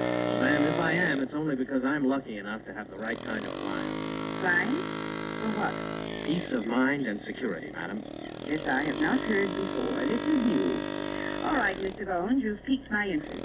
Exactly what little gadget in that shiny new briefcase of yours is going to provide me with peace of mind and security? Life insurance, ma'am. Should have known. Oh, now, please, ma'am, don't be too hasty. Let me ask you something. When Mr. The name is Fouché. Fouche. Oh, thank you. Well, when Mr. Fouché bought you this beautiful home, he wasn't just buying lumber and bricks. He was also buying shelter and comfort. And when he bought your television set, he was buying entertainment and pleasure. Have you watched television lately? Well, but his intent was to provide pleasure. Now, wasn't it, Mrs. Fouché? So? So, a good provider doesn't just buy life insurance. He buys peace of mind for himself and security for you. I mean, in case anything should happen to him. Your elliptical phrasing is so comforting. You mean if he dies? Well, yes, ma'am. He's only 41. Well, but can he guarantee how long he's going to live? No, ma'am, no one can guarantee that. But I can guarantee that no matter what happens, whether he lives or dies, his and your future will be provided for. Life insurance, ma'am, it's the only answer. You know, we have an old saying in our business. Someone always pays for life insurance, whether it's bought or not. The breadwinner pays in premiums, or the widow in privation and suffering. What's your name? Phillips. Eugene J. Phillips. My friends call me Bud. I'll bet they do. Would you care for a cup of coffee, Mr. Eugene J. Phillips? Well, if you're sure it's no trouble. I almost never go to trouble for other people, Mr. Phillips.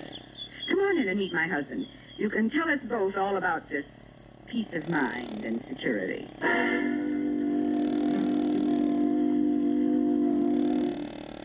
Well, that's pretty much the story, Mr. Fouché.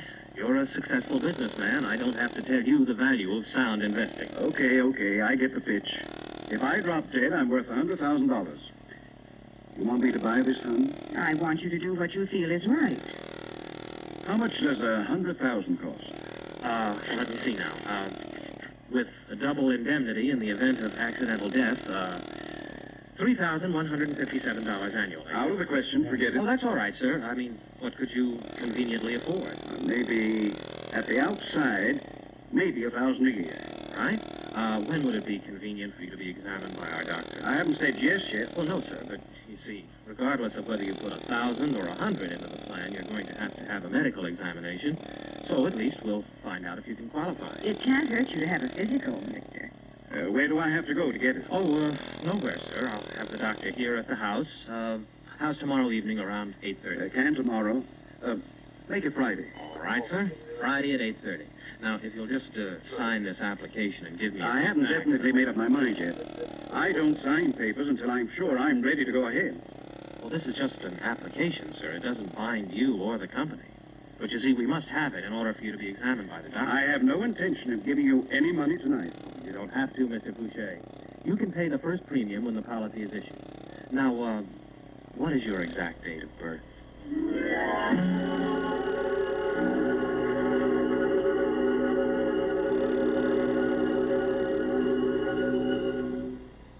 In just a moment, we will return for the second act of Suspense.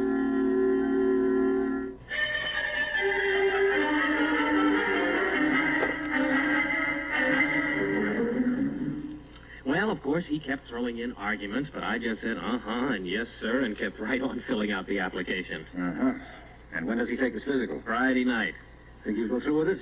Oh, why, sure, Howard. Don't get your hopes up too high. Well, now, this is a business of the law of averages, you told me. If I can knock off a $100,000 case every week, a lot of them are bound to stick, aren't they?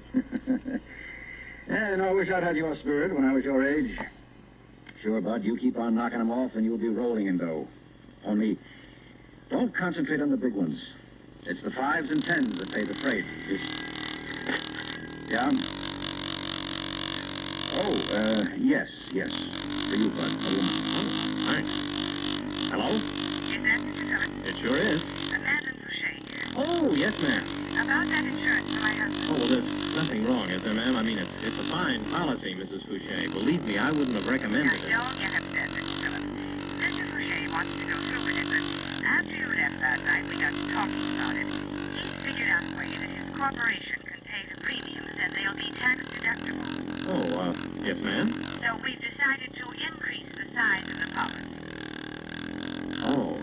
How much would it cost for $250,000? The least expensive kind of insurance. Well, 1 second, Mrs. Fouché.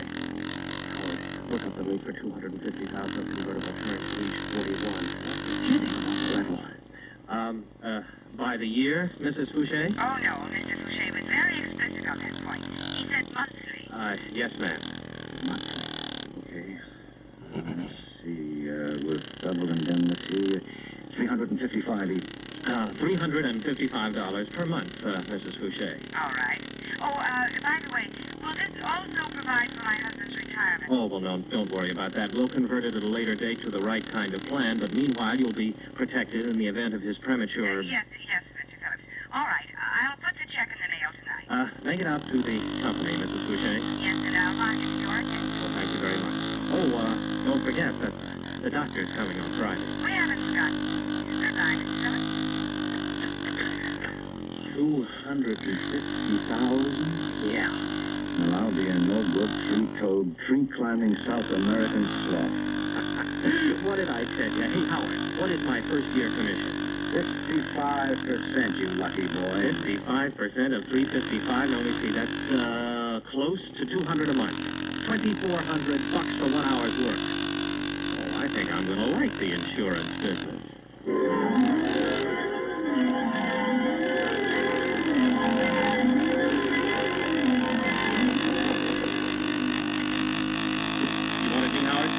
Yes, come on in, Bud. See the paper this morning? Oh, no, I didn't even take time out for a real breakfast. My first appointment was at 8:15 all the way on the other side of town. Why? Here. What is it? On the front page. Down at the right-hand side. Where, Howard? I don't see anything. Oh, no. I died. Oh, no, it couldn't be. Yes, that's what I said when I first read it. Victor L. Fouché, 41, a local contractor residing at 11 Edgewood Terrace, was the victim of a hit-and-run accident early this morning on South Waring Boulevard. According to his wife, Fouché was on his way home from the business conference when he was struck by the speeding car. He died at Mercy Hospital without regaining consciousness. Police say no clues, early development. One lousy monthly premium. $2,000 right out the window. I shouldn't say that, Howard, but... Well, I only met him that once, but after all, it was my first big case. Suppose I ought to be thinking of her. Mrs. Boucher, I mean. She's pretty rough on her. Yes, well, she'll have the money to console her. $500,000 can be very soothing. That's right. Double indemnity in case of accidental death. Mm-hmm. Wow. Listen, Howard. Maybe it sounds crazy, but you think she could have, run over him? It wouldn't be the first time. But don't worry. The company will check and double check. And then triple check. They don't just hand out all that money without really investigating. See, I wish I'd been able to wangle the whole annual premium out of him first. Well, cheer up. There are lots more prospects where he came from. Come on, I'll buy you lunch.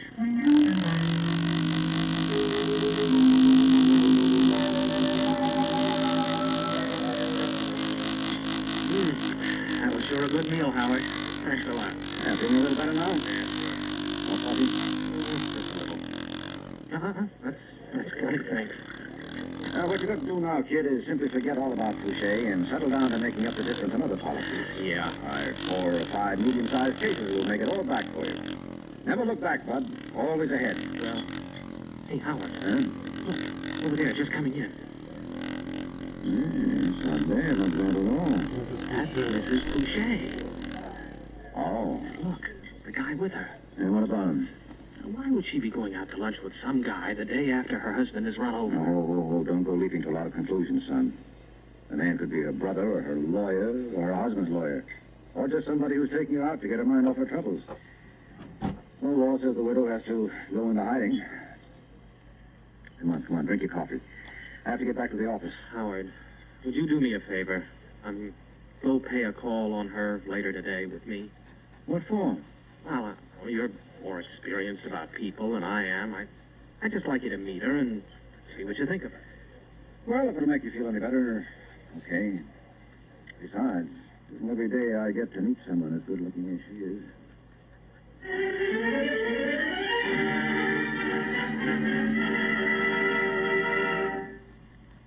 In a moment, we will return for the third act of Suspense.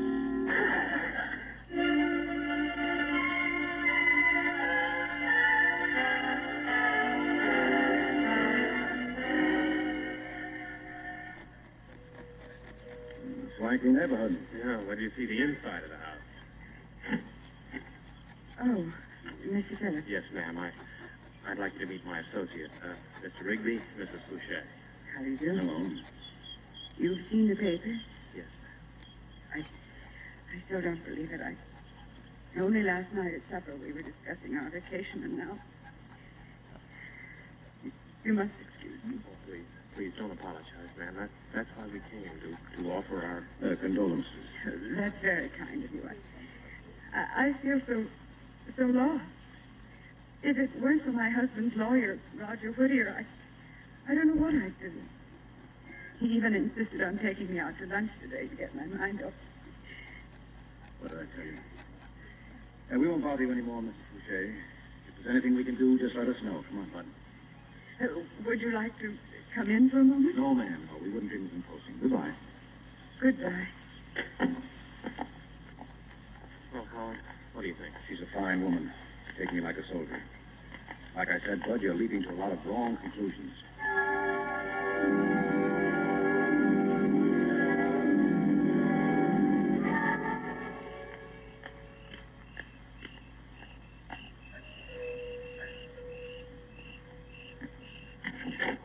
Oh, Mr. Phillips. All right, sir. Oh, no, I was just doing my supper dishes. This is the maid's night out. I just thought, well, it's been almost 3 weeks now, and I was passing by, and, well, I thought maybe there was something I could do to help. Well, that's very kind of you, Mr. Phillips, but really, there isn't anything. All right, then. But now that you've stopped, why don't you come in for a moment? Oh, well, are you sure it's all right? Perfectly all right. Won't you come into the living room? Are you alone? No, this is spies from your insurance company under the piano. Of course we're alone. You got the check. It's already deposited, Angel. $500,000. I can sing it over and over again. The most beautiful words in the English language. And no one's been around. You mean to investigate?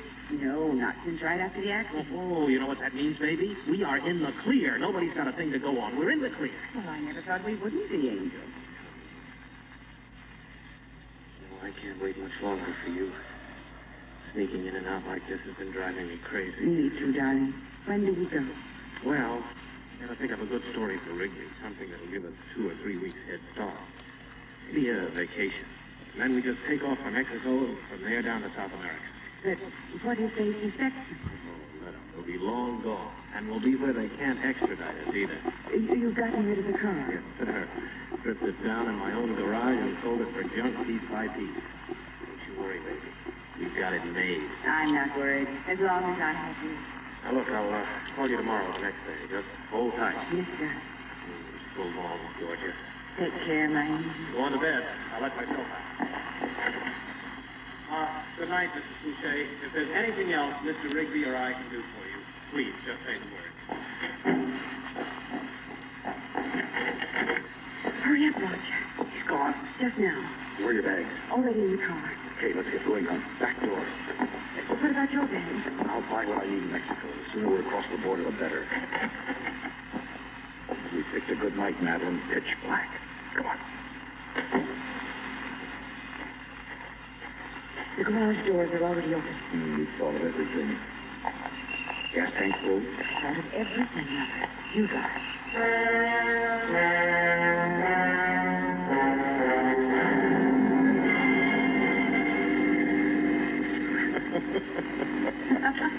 Are you thinking the same thing I am? You're stewed. Yes. Dear Mr. Eugene J. Phillips. Oh, what a job you must have done on him. And so he calls you when? Tomorrow or the next day. And you're gone, and what can he do? Nothing. Absolutely nothing. He's left holding a big, empty bag. Well, he could go to the police. And walk into the gas chamber for murder? Mm-mm.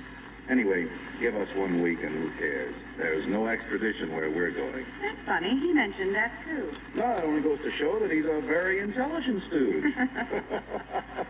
Tell me something. Is this a private joke, or can I get in on it? Oh, it's Bob. Yeah, well, just call me Stooge for short. How are you, Mr. Whittier, isn't it? You said he'd fallen for it. That's what you thought I had, didn't you, Madeline? You lovely little double-crosser. Well, Bud, listen to me, darling. You won't believe this, but I... You're right, I won't believe it, so save your breath, Angel. You got a gun? Mr. Whittier, you're a lawyer. You know the penalty for carrying a deadly weapon. I don't need a gun. That's where you're wrong. Oh, no, Mr. Whittier. You see, I have a lawyer, too, and I left a letter with him. If he doesn't get a phone call or a cable from me every 3 days, he gives the letter to the police. They may not be able to extradite us for Boucher's murder, but they wouldn't be too happy about one committed right under their noses, now would they? You can. Other way around, Angel. I figured you were planning something, so I just took some natural precautions. Roger, we've got to kill him before we reach Mexico. Oh, sure. Take a chance on being seen. And what do we do with the body? Take it with us? He's right, Angel. You see, between here and the border, it's kind of open. Pretty well traveled, too. So why don't you just relax?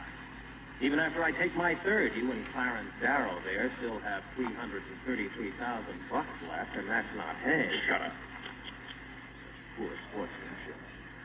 Oh, well, I think I'll take a little nap back here. To the border, James.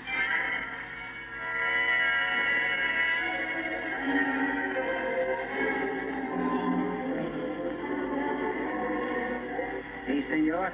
Well, we've just come across the border, my friend, and we're celebrating. Bueno, senor. See, my two friends here are on their honeymoon, and I'm the best man, and we're all going on the trip together. You joke, senor. Yeah, I joke. 3 double scotch. Si, senor. Come on now, don't look so grouchy, you two. Think of all the fun we're going to have together. Like, who knows? Maybe I can sell old Roger here a nice, fat insurance policy, and then Madeline can run him down. Well, it's thought, anyway, isn't it? What's the matter, Angel? What are you staring at? I guess she's surprised to see me, Bud. Howard, how did you... Wasn't too hard, kid. You weren't quite as smart as you thought. Don't bother, Mrs. Boucher. The police have the place surrounded. Okay, Captain Gomez. But I'm sorry for you. I tried to tell you it was the small cases that paid off, but you were too greedy.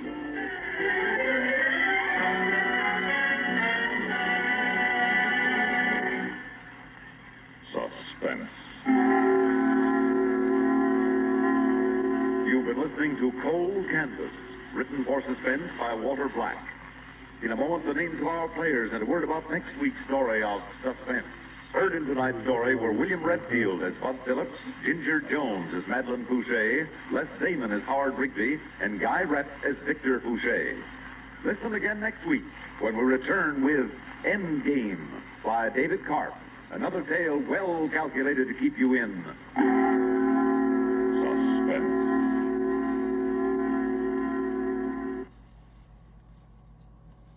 The Johnson Wax Program with Fibber McGee and Molly.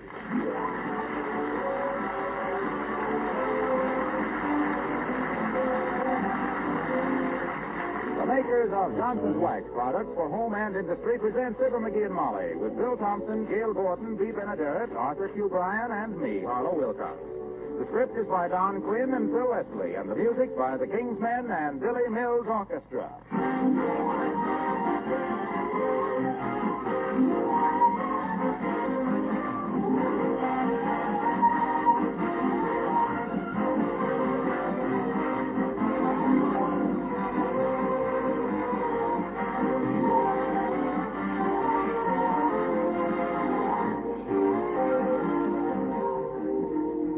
Just about saved my life, Harlow, a friend tells me. I came into my kitchen with wet, muddy feet the other day. I looked at the muddy tracks on the floor. I looked at my wife. I waited for an explosion. To my amazement, she hardly said a word. That's where you come in, Harlow, said my friend. Apparently, you persuaded my wife to use your Johnson Slow Coat. She says it's no trouble at all to keep her kitchen floor clean now. Well, it's true. When you glow coat your kitchen floor, it really is easy to keep it clean and sparkling. You see, Johnson's Glow Coat forms a tough, protective wax film that keeps dirt and spilled things from penetrating linoleum. You simply wipe this shining wax surface with a damp mop, and right away its bright colors and patterns are clean and beautiful again. As for applying this famous floor polish, you just spread it around on the floor and let it dry. There's no rubbing or buffing. Glow Coat shines as it dries, doesn't streak. For a lovely floor that's easy to keep lovely, use Johnson's self-polishing Glow Coat.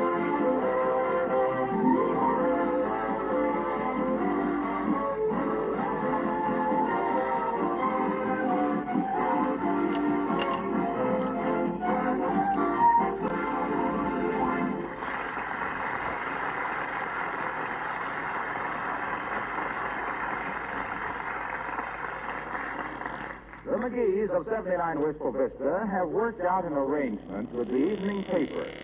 Whoever has the energy and ambition to go out and bring it in is entitled to first crack at the news section. So guess who's reading the want ad? As we meet Fibber McGee and Molly.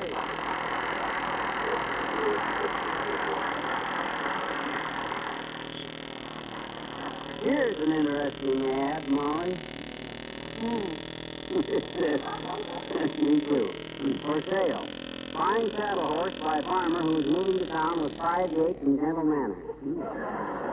I'd like to answer that. I've never seen a 5-gated farmer. Here's another ad that... Am I disturbing you? What do you think? I think I am. Anything in the news section, Peter? Oh, quite a bit.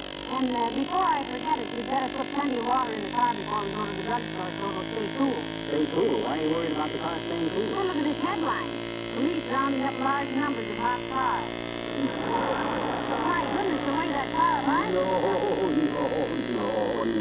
Don't be so mean. That ain't what that means, Molly. A hot car means a stolen car. Oh. Now, how come there's been so many jalopy swipes? Well, too many people leaving their keys in the ignition, according to the police. Ah, the police. What's the matter with them guys? Sitting around on their big fat precinct stations. Playing pinochle while innocent citizens get their cop scooped. Scoop stops. Car stolen. By George, if That's not fair now. Oh, why ain't it? My gosh, if them lazy mugs would get out and patrol the streets, you know what it would do? Certainly. It'd make people like you grumble that they ought to stay in their precinct stations and stop hounding innocent citizens. Well, gee whiz, Come in. Oh, good afternoon, Mayor Latrivia. It's nice to see you. Thank you, Molly. Hello, McGee. Hi, Latrivia. You're just the guy I wanted to see. Take a look at this newspaper. Yeah, pretty crumpled, isn't it? Been sleeping on it? Never mind what I've been sleeping on. It's what you've been sleeping on that's got this town in a mess. And what has the mayor been sleeping on? The job, that's what the mayor's been sleeping on. Just what is your current complaint, McGee? Has the garbage collector been waking you up in the morning dropping eggshells? No. He thinks the police department is falling down on the job of the stolen car situation, Mr. Mayor. Not that I agree with him. Well, why don't your whistleblowing tavern companies come out of Keystone Cops get busy with it? For your information, McGee, if you're capable of assimilating it, our police department has been greatly augmented to cope with the situation. Augmented my traffic. Why don't you hire more coppers? That's what augmented means, sweetheart. Sure. Huh? Oh, it does? Yes. Well, what are you doing about it, Lativia? We have started a campaign to get car owners to remove their ignition keys from their cars.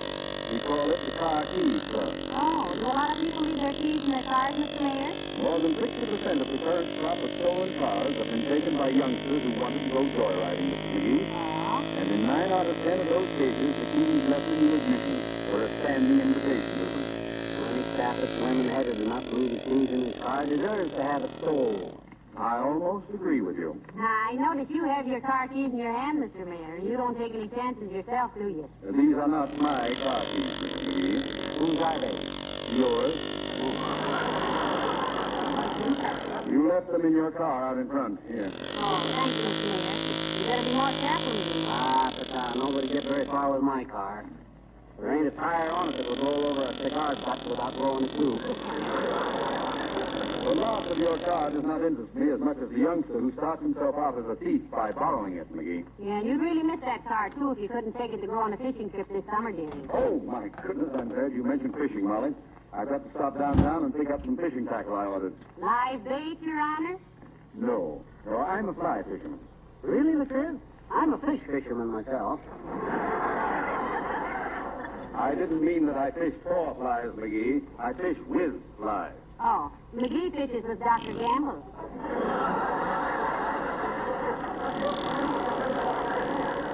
No flies for me, Latrivia. I don't want to be distracted from my fish and a lot of flies buzzing around. Never mind. Never mind, McGee. That's a pretty sorry attempt, and I refuse to go along with it this time. Okay. Where do you buy your flies, Mr. Mayor? Who catches them for you? Nobody catches them, Mrs. McGee. I tie most of them myself.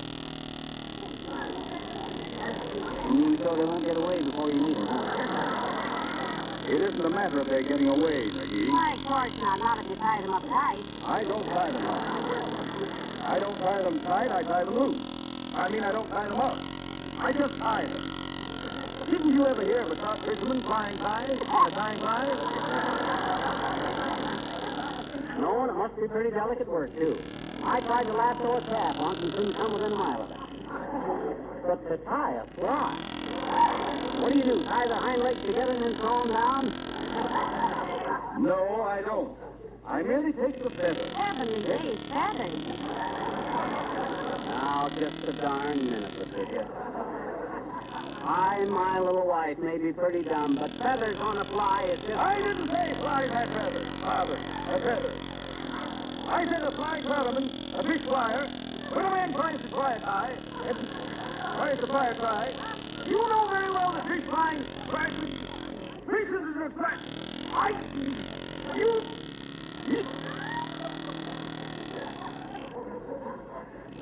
McGee. Yes? Did I show you the new fly rod I bought for $10?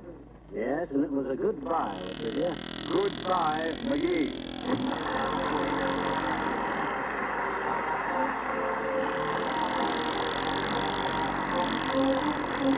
And here are the King's Men with Bahia.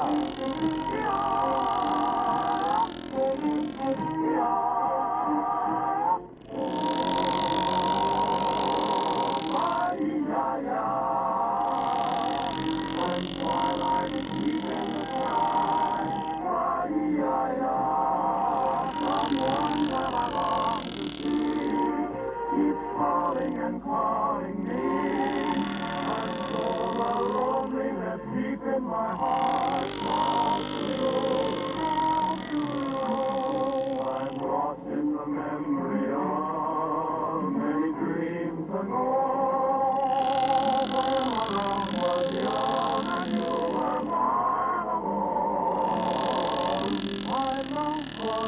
cannot die. So the oceans run dry, while there's a star in the sky. You are mine, Maria. Hear my lonely song, Maria.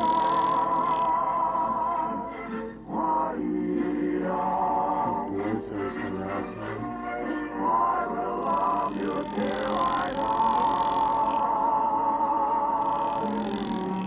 Oh, I pray for the day when I'll see you smile and my heart will beat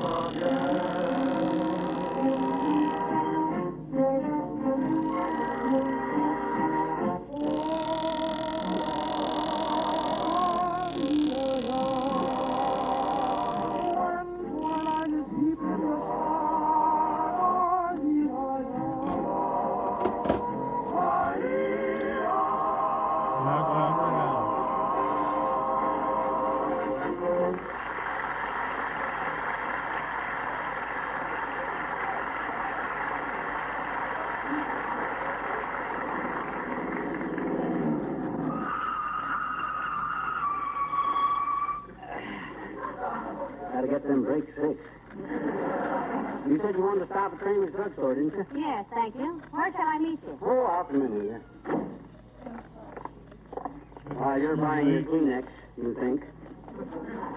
I'll see if I can get Kramer to break a box of paper clips for me. I only need half a dozen. You can probably get a dozen now that the steel strike is over, dear. Yeah. Well, here's the door of the drugstore, Molly, which we are about to enter for the benefit of those tuning in late. Kramer's drugstore. After you, my dear. Thank you. Oh, don't you just love the smell of a drugstore, McGee? Yeah. Peppermint, licorice, carbolic acid, mayonnaise, tobacco, and wet umbrella. Got 2 pennies, McGee? I want to weigh myself. You can weigh yourself for 1 penny. I always do it twice. I never believe it the first time. Or maybe I'm... Oh, for goodness sake. Hello there, Mrs. Carstairs. How do you do, my dear? Good afternoon, Miss McGee. Hi, Carsey. If you're waiting for Kramer to fill a prescription for you, you better sit down, Carsey. Takes him 5 minutes to fill the order and 2 hours to type the label. Nobody ill at your house, I hope, Millicent. Oh, no, my dear. I just stopped in to get Mr. Carstairs a bottle of his favorite shampoo.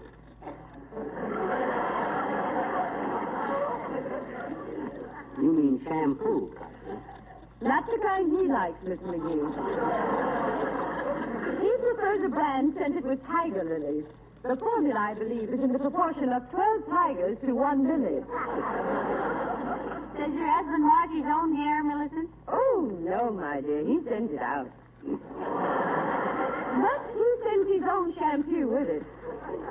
Oh, he wears a skull rug, does he, Carsey?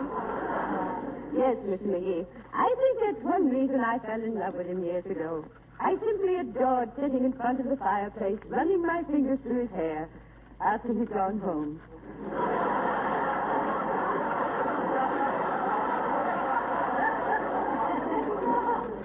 Your hair is getting a little thin in spots, too, isn't it, McGee? Yeah, but it isn't baldness. What is it then, Miss McGee? I used to wear a crude haircut, and some of them deserted. Don't you get it, girls? Crude, deserted? The humor of the remark lays. Yes, doesn't it? Well, I see the cook has my package ready. Good day. Good day, Millicent.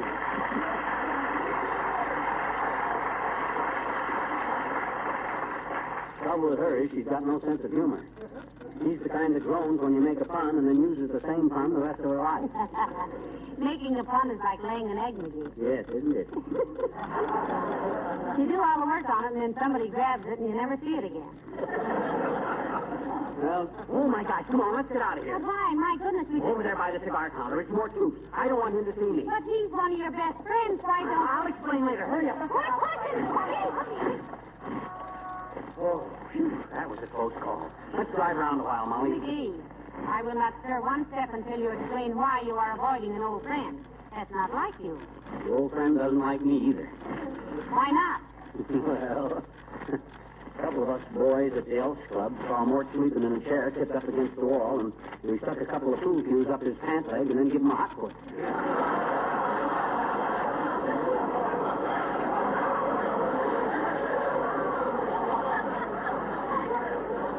give a scream like a wounded brake drum and caught a glimpse of me ducking through the door. Well, I always said there's nobody more impractical than a practical joker. Now Morse wants me to pay for his torn pants, and the Elks want me to replace 2 busted school shoes, and...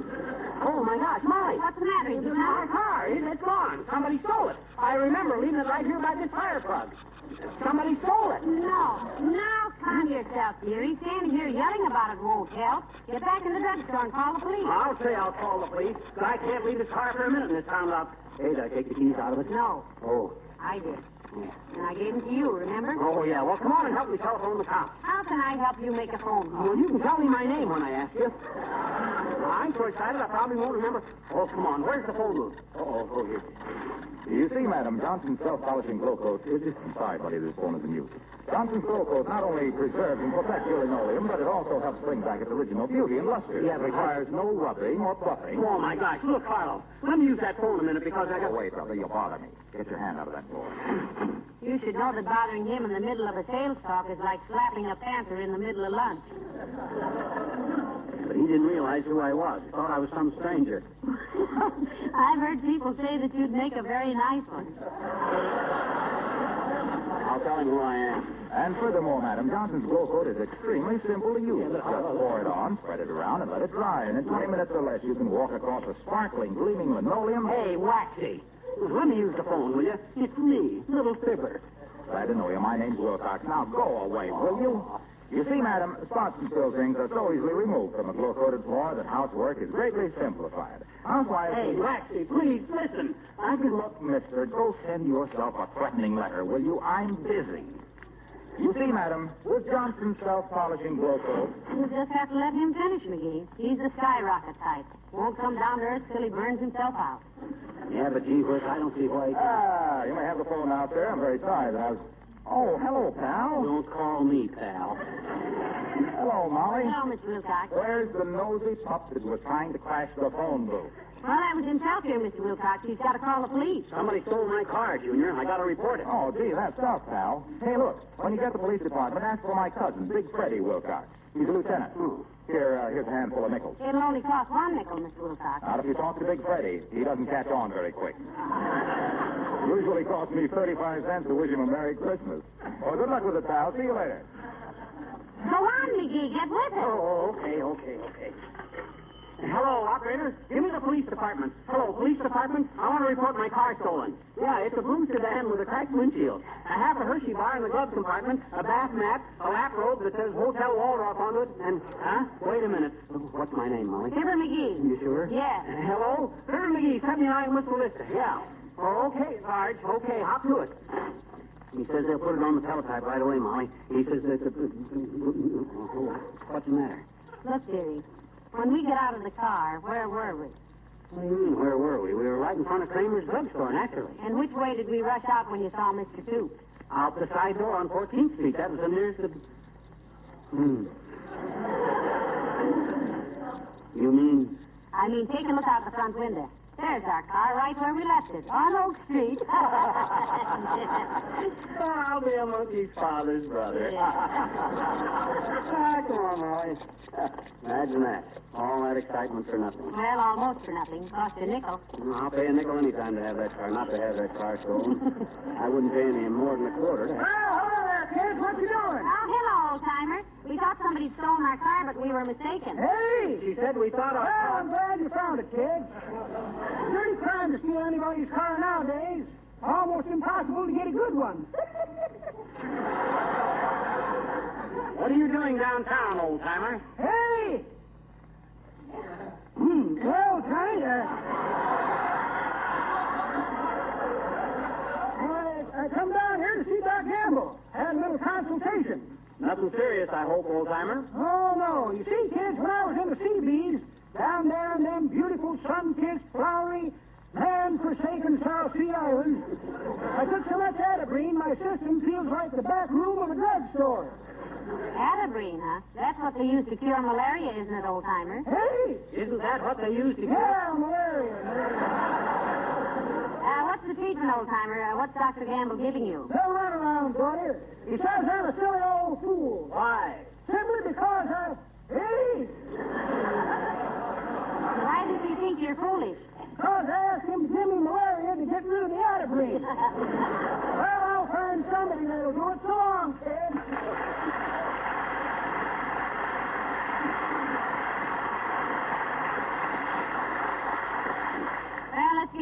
McGee. This has completely worn me out. Me too. You got the car keys? No, you have. Oh, yeah. Well, in you go, baby. Yeah. Oh, my gosh. You know what, Molly? What, McGee? I forgot to call the cops and tell them we found the car. Remind me to do that the minute we get home. It won't be necessary, dearie. Yeah? You can tell them right now. What do you mean? What's the matter, officer? Did we go through a stoplight? No, lady. This car was reported stolen. Your keys, please. Forget it, officer. This is our own car. I thought somebody swiped it, but I realize it's a very amusing situation, mister. But if you don't hand me those car keys, you will acquire a bump that will not be of humor. Are you perchance threatening my husband? Your husband? And how did a handsome, intelligent-looking woman like yourself happen to marry a car thief? Why, you look much... Don't call me a car thief, you two-wheel putt-putting ticket waivers. I'll pull you off that scooter and ram your siren so far down your throat you'll talk with a whine till you're 92. Get out of that car. No. He doesn't trust himself, officer. He has a terrible temper. I don't trust him either. Now listen, you start this car and drive straight to police headquarters. Drive slowly, because I'll be right behind you. And one wrong move will get you a .38 slug right in the upholstery. Now get going. But, officer, if... Get. Got your reading glasses with you, dearie? No, why? I think they're going to throw the book at you.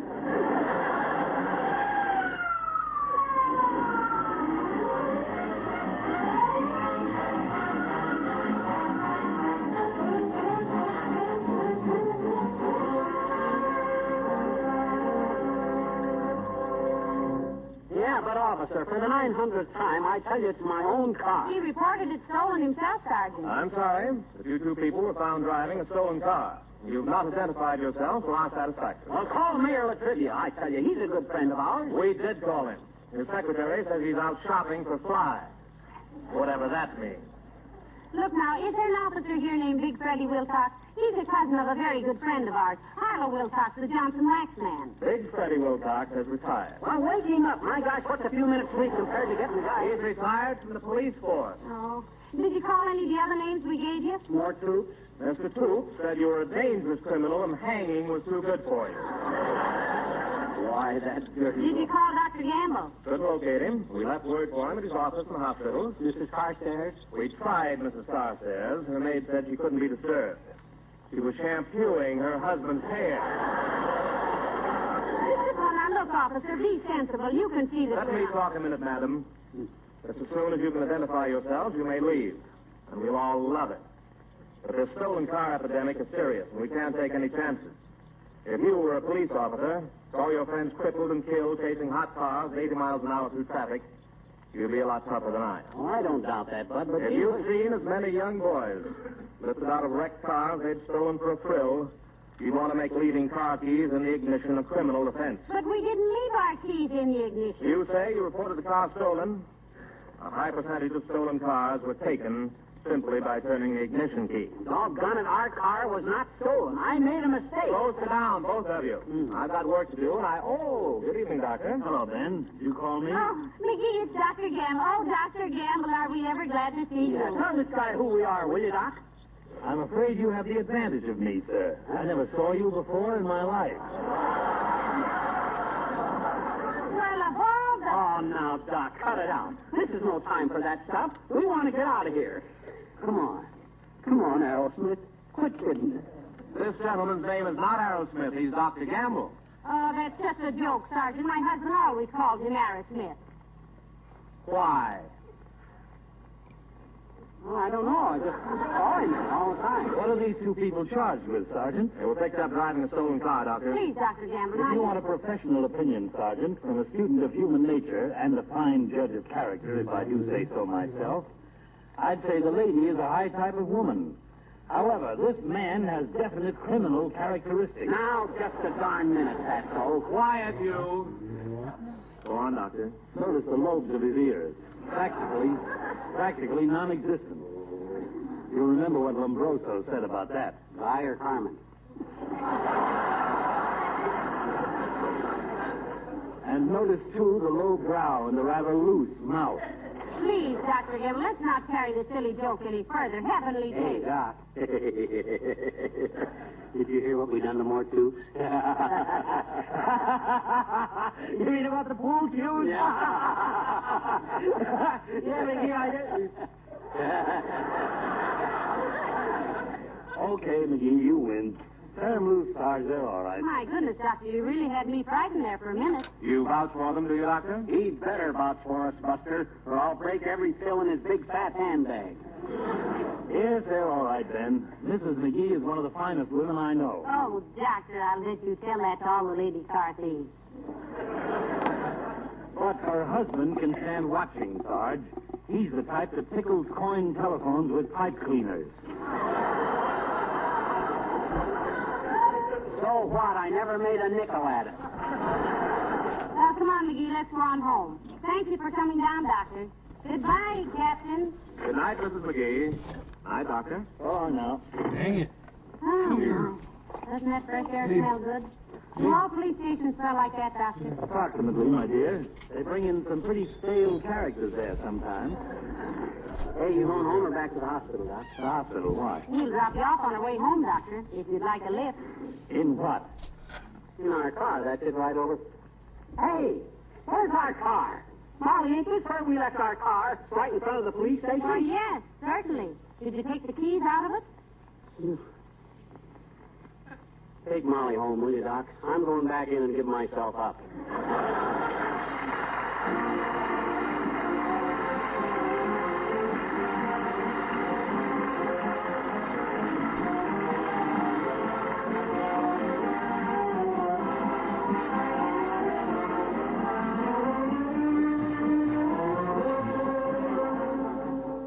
You know, it always seems to me there's a touch of magic in the way wax can turn an everyday object into a thing of lasting beauty. Take one of your tables, say. Rub a little wax on it, polish it, and right before your eyes, that table becomes a handsome, shining treasure. That's because the wax brings out the natural grain of the wood and gives it a really gorgeous luster. The whole surface seems to glow. All through your home, you'll find that Johnson's wax performs other apparent miracles. Floors take on a gleaming, mellow shine that adds enormously to their appearance. Johnson's wax is wonderful, too, for your furniture, leather articles, ornaments, and other household accessories. And they're not only beautiful, that lovely lustrous coat of protective Johnson's wax is constantly on duty to guard against dirt, wear, and spill things. Now, if you've never seen how Johnson's wax can enrich the appearance of your home and save you hours of work in the bargain, put the name on your shopping list right now. Johnson's wax, paste, liquid, or cream.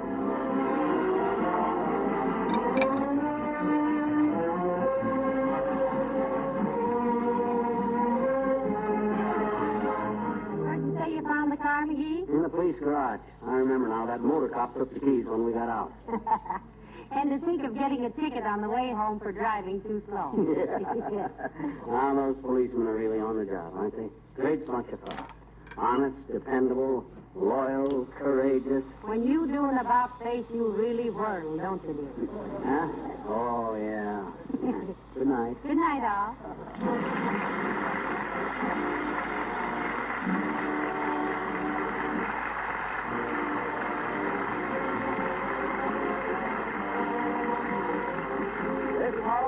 Speaking for the makers of Johnson's Wax products for home and industry, inviting you to be with us again next Tuesday night. Good night. This is NBC, the National Broadcasting Company.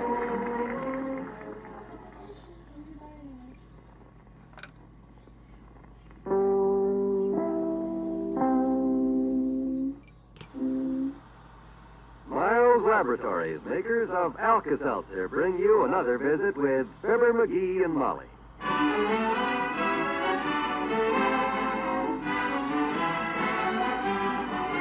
Again, we invite you to listen to the transcribed adventures of Fibber McGee and Molly. The show is written by Phil Leslie and Ralph Goodman and directed by Max Hutto.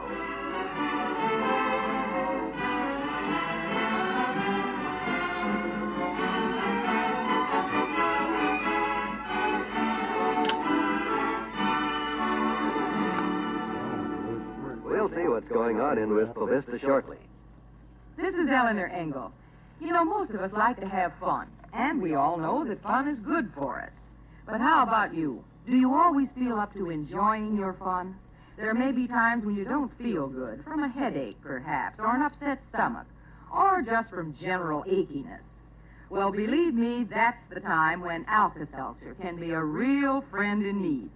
Just drop 1 or 2 Alka-Seltzer tablets into a glass of water like this. Listen to it fizz.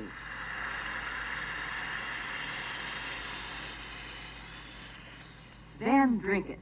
This action in the glass changes Alka-Seltzer tablets into a relief-giving liquid. This is the form your system can use most easily and naturally for relief.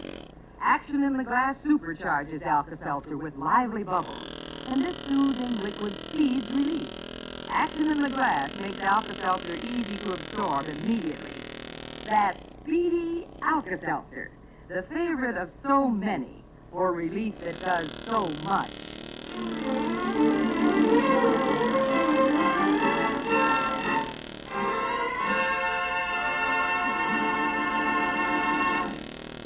Hey, Molly, it's in. My ad. It's in the morning paper. What? Yeah. Morning paper? What ad? Oh, that's right. You don't know about it. I was going to surprise you. It's a big business deal of mine, and... Oh, no. McGee, if you read a book on how to mine diamonds in Africa and bought a rubber raft and put our house up for sale, I won't. Take it easy.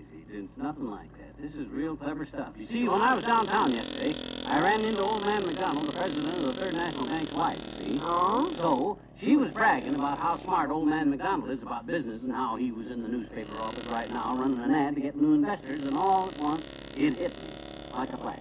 If old man McDonald can do it, why can't I? Do what? Get investors. Here, read the ad.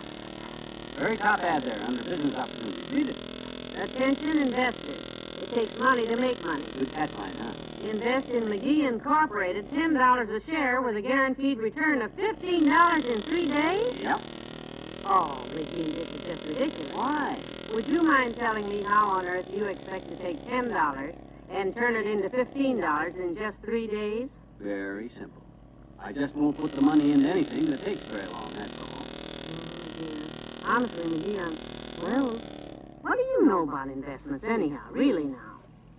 My dear, there is one great rule that every big investor from Corny Vanderbilt to Jack P. Morgan has always got rich with. One simple rule that you can't lose with.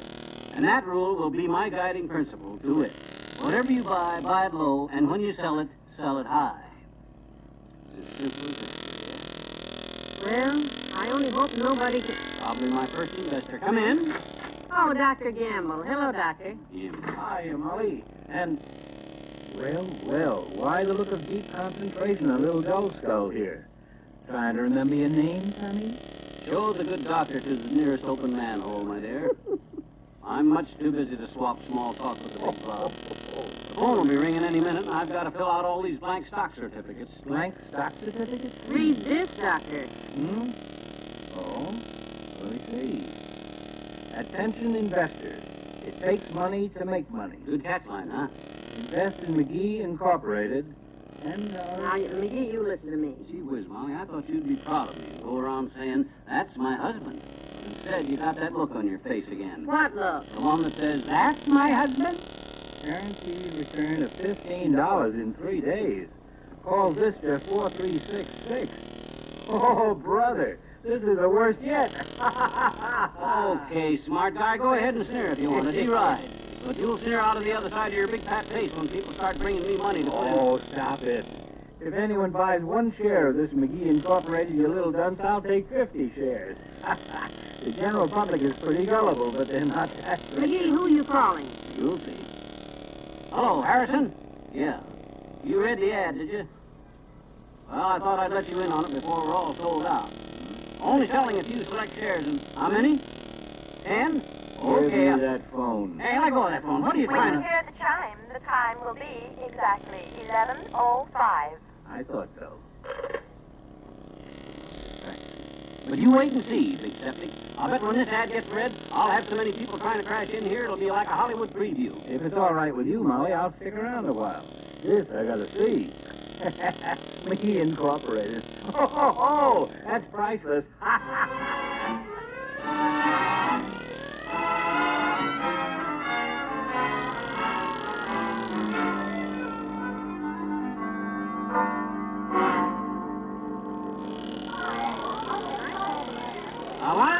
Look, I'll get to all of you now. Hey, Molly, get that phone, will you? I'm busy filling out these stock forms. How about Doc? Where's he? Over here, trying to revive this woman who fainted. Where did all these people come from? Out of the woodwork, I think, Doctor. I'll get it. Which? The door. You get the phone. Now, all you people kindly wait in the den, please. Yeah, take the number there and sit down and wait. We'll call you. Hello? McGee Investment Corporation. And, Sheriff? Well, you'll have to come over here in person. 79 Wistful Vista. Yeah. Certainly you can bring your friends. A startled-looking lady will let you in, and you'll find a physician standing by with his mouth open. But this is the place. Yeah.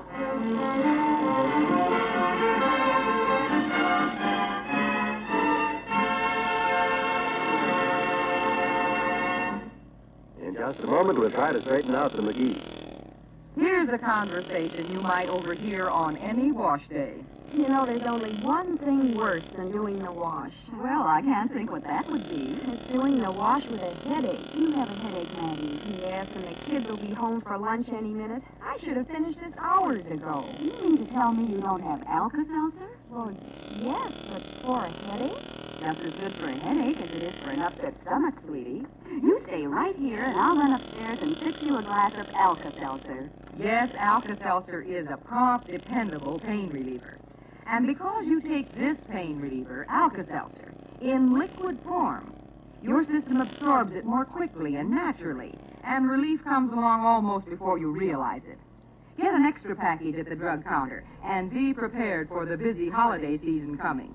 The next time you have a headache, try the medicine that's so refreshing. Take Alka-Seltzer.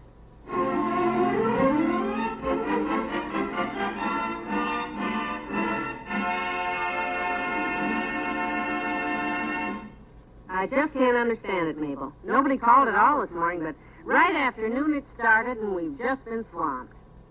Just a minute while I put on this sweater. I've got the phone out here on the back porch. You can't hear yourself think in this house. There's so many people. Molly? Yes, dearie? Where did I put my... It's behind your ear. Oh, yeah, okay. Now, as I was saying, Ed, you investors can give me your money, but you'll have to trust my judgment on the type of investment. Did you hear that, Mabel?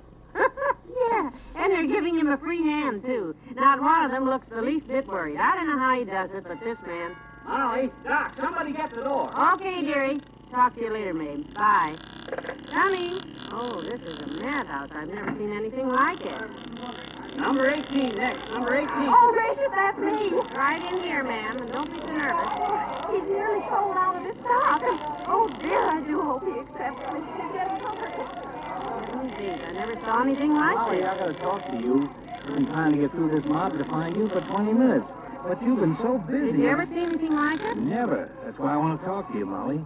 I just got to get in on this deal. What? I know. I laughed at him first. But when I see men like Kramer and Ed Harper come in and put $50 apiece on the line, why, they're the tightest two in town. I know, I'm just Even dumbfounded. Wally Wimple Mr. Wimple, is he in there, too? came in through the window. Said nobody answered the door, and if he came home without any stock, Sleepy Face would kill him. There he is, sitting over there with the afternoon paper in one hand and number 19 in the other. Okay, next. Number 19 next. 19 is next. That's why I've just got to have a few shares. A couple, anyhow. Everybody's in on this, and if McGee makes good, how will I look if the only man who wouldn't take a gamble is a doctor with the same name? Well, I'll talk to him, Doctor, and see if he lets... There you are, Wes. 2 shares of McGee Incorporated. Welcome to the corporation. Thanks, Chief. Well, that's it. I'm sorry, folks. All sold out. All the shares are gone. The deal's closed. Well, I'm sorry. Better luck next time. Keep your eye on the future ad. If this works out, I may try it again. That's it. Right on out the door there. Go right through that door there. My goodness, I just got in on the wire. Yeah. It is. What's the matter, Pastor? I presume you are. Well, I've been thinking. Here's your stock. I gave you 2 shares. I'm right here. Oh, swell. Give me that. Thanks, my boy. That'll be $20. I knew you'd change your mind. Gee, McGee, I just don't know what to say. Just stay up and plan that. This is a closed corporation. That means the stockholders keep quiet. I do all the talking. That's nothing new. I hope you know what you're doing, sweetheart. I certainly don't. Well, I, for one, have the utmost faith in you, Mr. McGee. Thank you, Wallace. Even if Mr. McDonald wasn't backing me, I would still... McDonald? The president of the Third National Bank? Backing this deal? Well, of course. He's guaranteeing every penny invested. If there are any lawsuits, we'll make it good. McGee, you never No told me. wonder Kramer and Ed Hopper and those fellows. Well, what are you talking about, Vince? I never even saw McDonald. I saw his wife outside the newspaper office. Well, that's what it says here in your ad. Right underneath there. Underneath? Hey, let me see that. McGee Incorporated. $15. Oh, my gosh. They ran both ads together in the afternoon edition. Mine in the bank. What? Let me see that. Says invest in McGee Incorporated, $10 a share with a guaranteed return of $15 in 3 days. And then it says your money insured up to $10,000 by the Third National Bank. O.M. McDonald, President.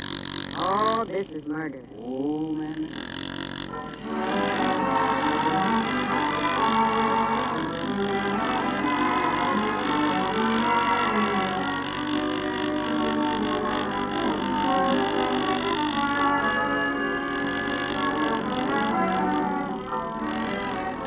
Fibber and Molly have a final word for you to come. I suppose it's no news that cold-catching weather is upon us. And if you're feeling the unpleasant effects of cold discomfort, and you don't know about Tabson, then here is really good news for you. Tabson, T-A-B-C-I-N, can help you. Yes, Tabson can relieve the sniffles, sneezes, watery eyes, feverish feeling, headaches, and general aches and pains. What's more, you can take Tabson at any stage of a cold. You'll be delighted with the wonderful way Tabson brings relief in colds. Buy some at your drugstore in the bright red package. That's Tabson.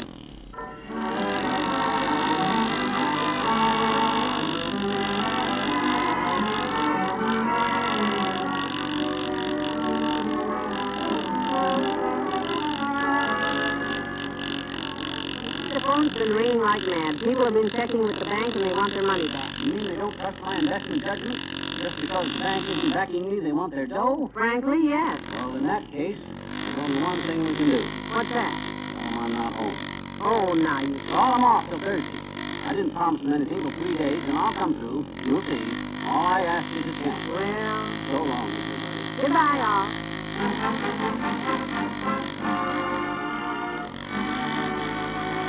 Fibber, McGee, and Molly, transcribed, is brought to you Mondays through Fridays at this time by Miles Laboratories, makers of Alka-Seltzer.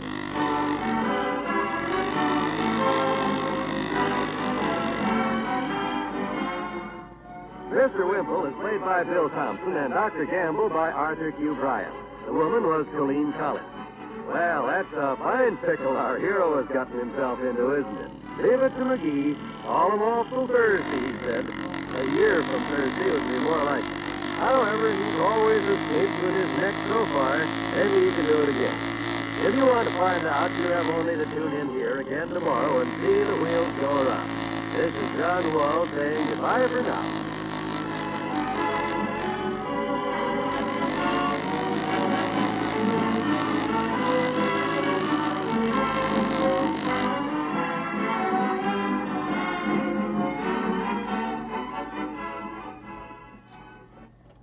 Weekdays follow the story of Pepper Young's family on most NBC radio stations.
machine.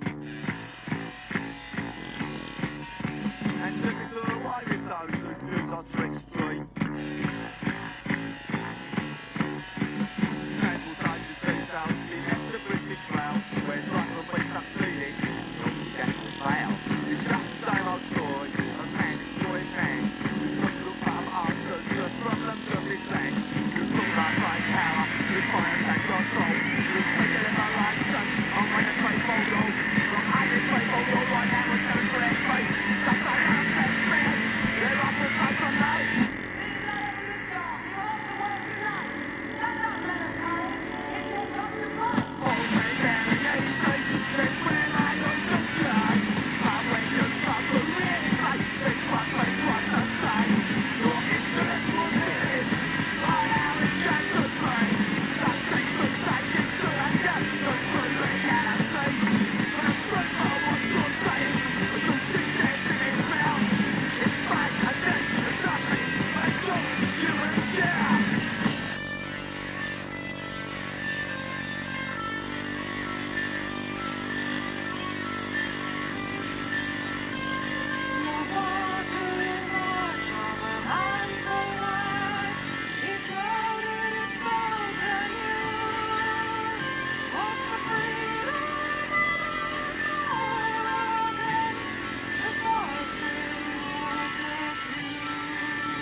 Nothing's changed for all the death that their ideas created. It's just the same fascistic claims, but the rules aren't clearly stated. Nothing's really different, because all government's the same. They can call it freedom, but slavery is the game. There's nothing that you offer but the dream of last year's heroes. The truth of revolution, brother. Brother, brother, brother, brother, brother, brother, brother, brother, brother, brother, brother, brother, brother, brother, brother,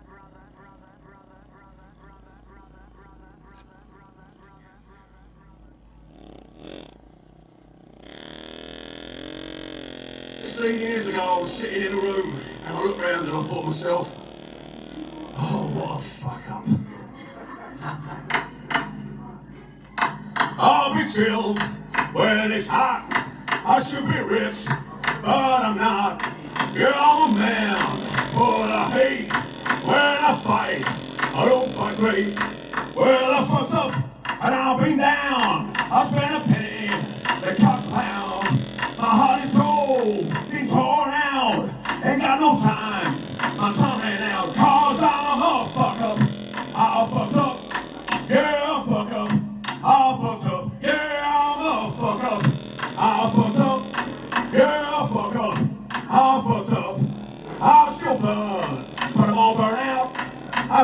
scream, can't even shout.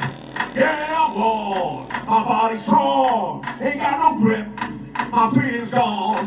Well, I fucked up, be beaten down, I spent a penny, the cost pound.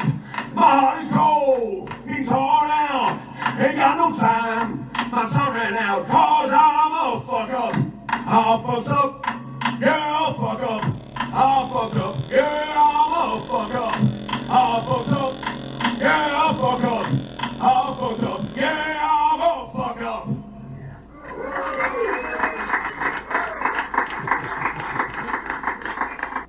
And now, a tale well calculated to keep you in suspense. In a moment, Act One of Black Death, written especially for suspense by Mercer McLeod, and starring Christopher Carey, currently featured in Camelot.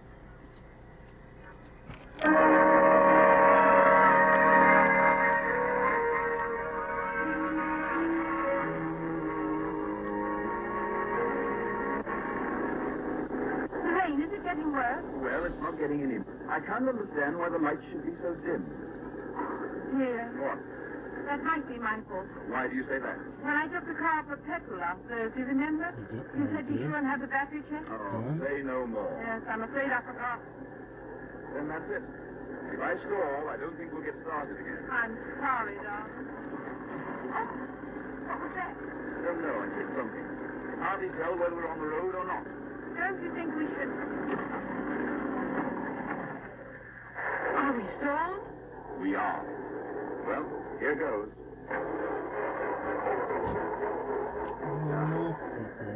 Well, that's it. Oh, Charles.